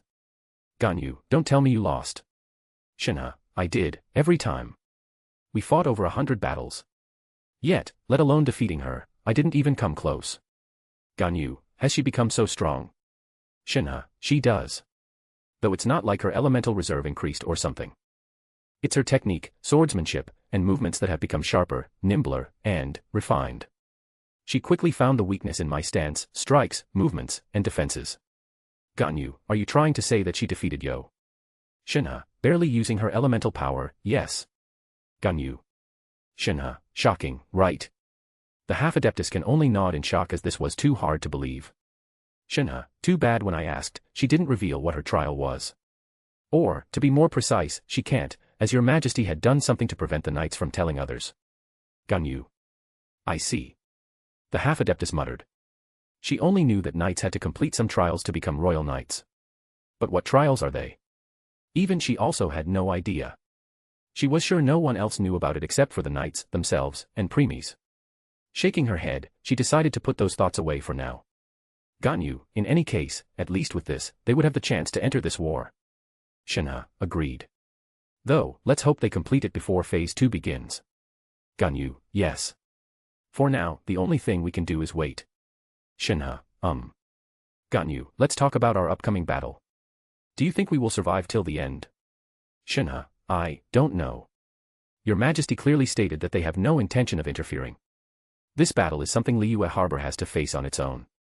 Ganyu, yeah. Let's hope for the best. The new day. Genshin Impact, Liyue Harbor. Space wrapped over Liyue, and 3 people appeared. They were none other than preemies, Ganyu, and Shinha. Preemies glanced at the flying jade chamber in the distance before lowering his gaze and looking at the city below. While he remained calm, Ganyu and Shinha's expressions turned ugly as they witnessed what had become of their once prosperous city. No matter where they look, they can see the soldiers of Liyue engaged in the battle against the man-eaters who were attacking them out of the blue. No matter where the fight occurred, the only thing left behind were the corpses of the people, soldiers, or the man-eaters. Almost all the streets were stained red with blood, flesh, and bones. Truly a gruesome sight. Still, even though the soldiers were heavily outnumbered, they were disciplined and followed orders correctly. Because of that, they could maintain their stance even when at a disadvantage. There were also some stronger man-eaters that soldiers couldn't handle alone. At that time, the Yaksha would confront it, preventing the defense line from falling apart. Still, Xiao can't remain on one line for too long since he also needs to lend a hand on other lines. Preemies also saw the battle occurring in the alley where Yalan was moving swiftly, taking care of the man-eaters who had sneaked into the deeper part of the city. Still, in the end, she was only a single person. Hence, she arrived late in some places, leading to the deaths of people there. He also saw his student fighting a horde of these man-eaters while trying to keep them away from a restaurant, where many civilians were hiding. Ganyu and Shinha, Your Majesty. Hearing them calling him, preemies didn't turn and spoke. Preemies, go. Ganyu and Shinha. Preemies, we have already promised Morex that we will let you fight for your nation. So, go. At this, gratitude appeared on their faces as they bowed towards him before turning into a streak of light and rushing towards the city to lend a hand. He remained on his spot for a while before his body flickered, and he stepped on the platform of Jade Chamber. Currently, not a single soldier can be seen guarding the chamber, as all of them have been mobilized to protect the city. Just when he was about to step forward and enter the chamber, he sensed something and stopped before turning and looking at the sea. Bang. Suddenly, the door of Jade Chamber behind him opened, and some people came out. They were Ningguang, Kaching, Cloud Retainer, Moon Carver, Mountain Shaper, Madam Ping, Moon, and last one was Preemies. Yup. There was another Preemies with them. The moment they all came out, all their eyes fell on the Preemies standing on the platform with his back to them. Seeing him, their eyes almost popped out of their sockets. They turned to look at Preemies by their side and then at the one in front, their gazes jumping from one to another. Still, if they had to choose between them, they would choose the one who was currently with them as he had been in Liyue Harbor giving orders for more than a year. This means the one in front was an imposter. When they were prepared to attack, the Preemies standing with them stepped forward and approached the one in front. Cloud Retainer, Your Majesty. Preemies, since you are here, this means everything is finished in Inazuma. Preemies, Preemies, so, can I leave now? Preemies, yeah. Your work is done. Preemies, then thank you. At this, Preemies bowed towards Preemies. As everyone behind was witnessing this, they blinked their eyes, and the appearance of Premies changed. He turned into a little girl of inhumane beauty with long, straight, platinum hair. She wore a single sheet of white fabric covering her torso and traipsed over her like a poncho. The fabric's decoration included a line of deep blue stitches and a matching blue ribbon. She was none other than the Witch of Vainglory, Pandora. Yup. It was Pandora, who had been staying in Liyue Harbor for the past year, pretending to be Premies and giving orders. Yet, no one realized that Premies was an imposter. You can expect nothing less from Pandora, the Witch of Disguise. Her disguise was so perfect that even Moon, the system spirit, failed to see through it. The only one who knew the truth was his sword princess, Ace Wallenstein. Pandora's disguise was useless against her. All the orders that Pandora gave to Ace were something Premies told her to pass to his sword princess. Ace stood on the roof of Jade Chamber, looking at Premies tenderly. She had missed him a lot for the past year. She planned to jump into his embrace once they were alone. But the next moment, that thought was thrown away as she sensed something different in Premies' demeanor. He seemed more distant. This made the blonde frown as she concentrated on their connection. Soon, she sensed a pan of pain in his heart that he was suppressing and hiding. Ace, something must have happened in Inazuma. At first, her expression turned serious before she relaxed and let out a deep sigh. While she didn't understand him at the same level as Ophis and Xingming, she knew enough that no matter the circumstances, Premies wouldn't let emotions cloud his judgment and always took a logical approach. After looking around, she also found that EI was no longer by Premies' side, which was weird as they were almost inseparable. This was enough for the Sword Princess to piece everything together. Ace, EI was going to battle in Phase 2. She is not by the Lord's side. There is a pang of pain in the Lord's heart. This means, Sai Soshi is gone. Huh. Letting out a deep sigh, Ace decided to wait until they were alone before talking to him. Retuning back to Premies and others.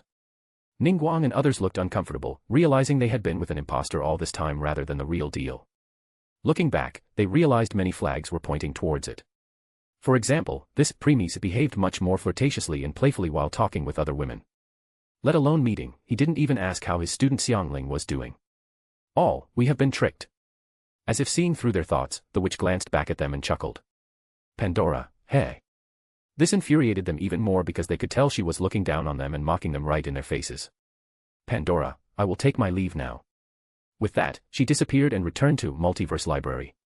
Though at the last second, she asked something. Pandora, by the way, Echidna seems quite happy. Did something happen while I was away? Premies, no. Pandora, is that so? Premies, yes. And pass our message to her. For the next 100 years, she is not allowed to read any book from the library. Pandora, huh? Pfft, hee. Are you sure? She is gonna cry rivers of tears. Premies, humph. Pandora, okay, I will let her know. I really can't wait to see her face. With this, they cut their connection and focused on their things. The place turned quiet again. Ningguang and Adepti were still feeling awkward after learning that they had been played. Still, they knew someone needed to break the ice. Fortunately, suppressing her inner turmoil, Moon spoke. Moon, I want to ask a lot of things, Your Majesty. But seeing how you are intently looking at something, we can put it away as I am sure there must be something else that requires our divided attention. Premies, indeed. Moon, so, where is Your Majesty looking? Premies, Ojal. Hearing this, Ningguang and others narrowed their eyes. Ningguang, Ojal, also called that which lies in the deep, is an ancient god and sea monster defeated by Rex Lapis during the Archon War 2,000 years ago. He was defeated at Guyun Stone Forest, where Rex Lapis pinned Ojal to the ocean floor using his stone spears. Madam Ping, yes. But Ojal didn't die back then. It was sealed under Guyun Stone Forest. Kaching, there are rumors that people who sleep at Guyun Stone Forest have reported reliving Ojal's memories of his defeat at Rex Lapis' hands. It is unclear whether this phenomenon stems from Ojal's powers or from something else. Moon Carver, should we presume that the seal on Ojal is broken and it can come out at any moment now? Premies, no. It's dead. Ojal and his wife Bisht are both dead. Killed by something even more terrifying. All. Premies, it looks like Liyue Harbor will be hit by both Phase 1 and Phase 2 simultaneously. *A/N, please throw some power stones.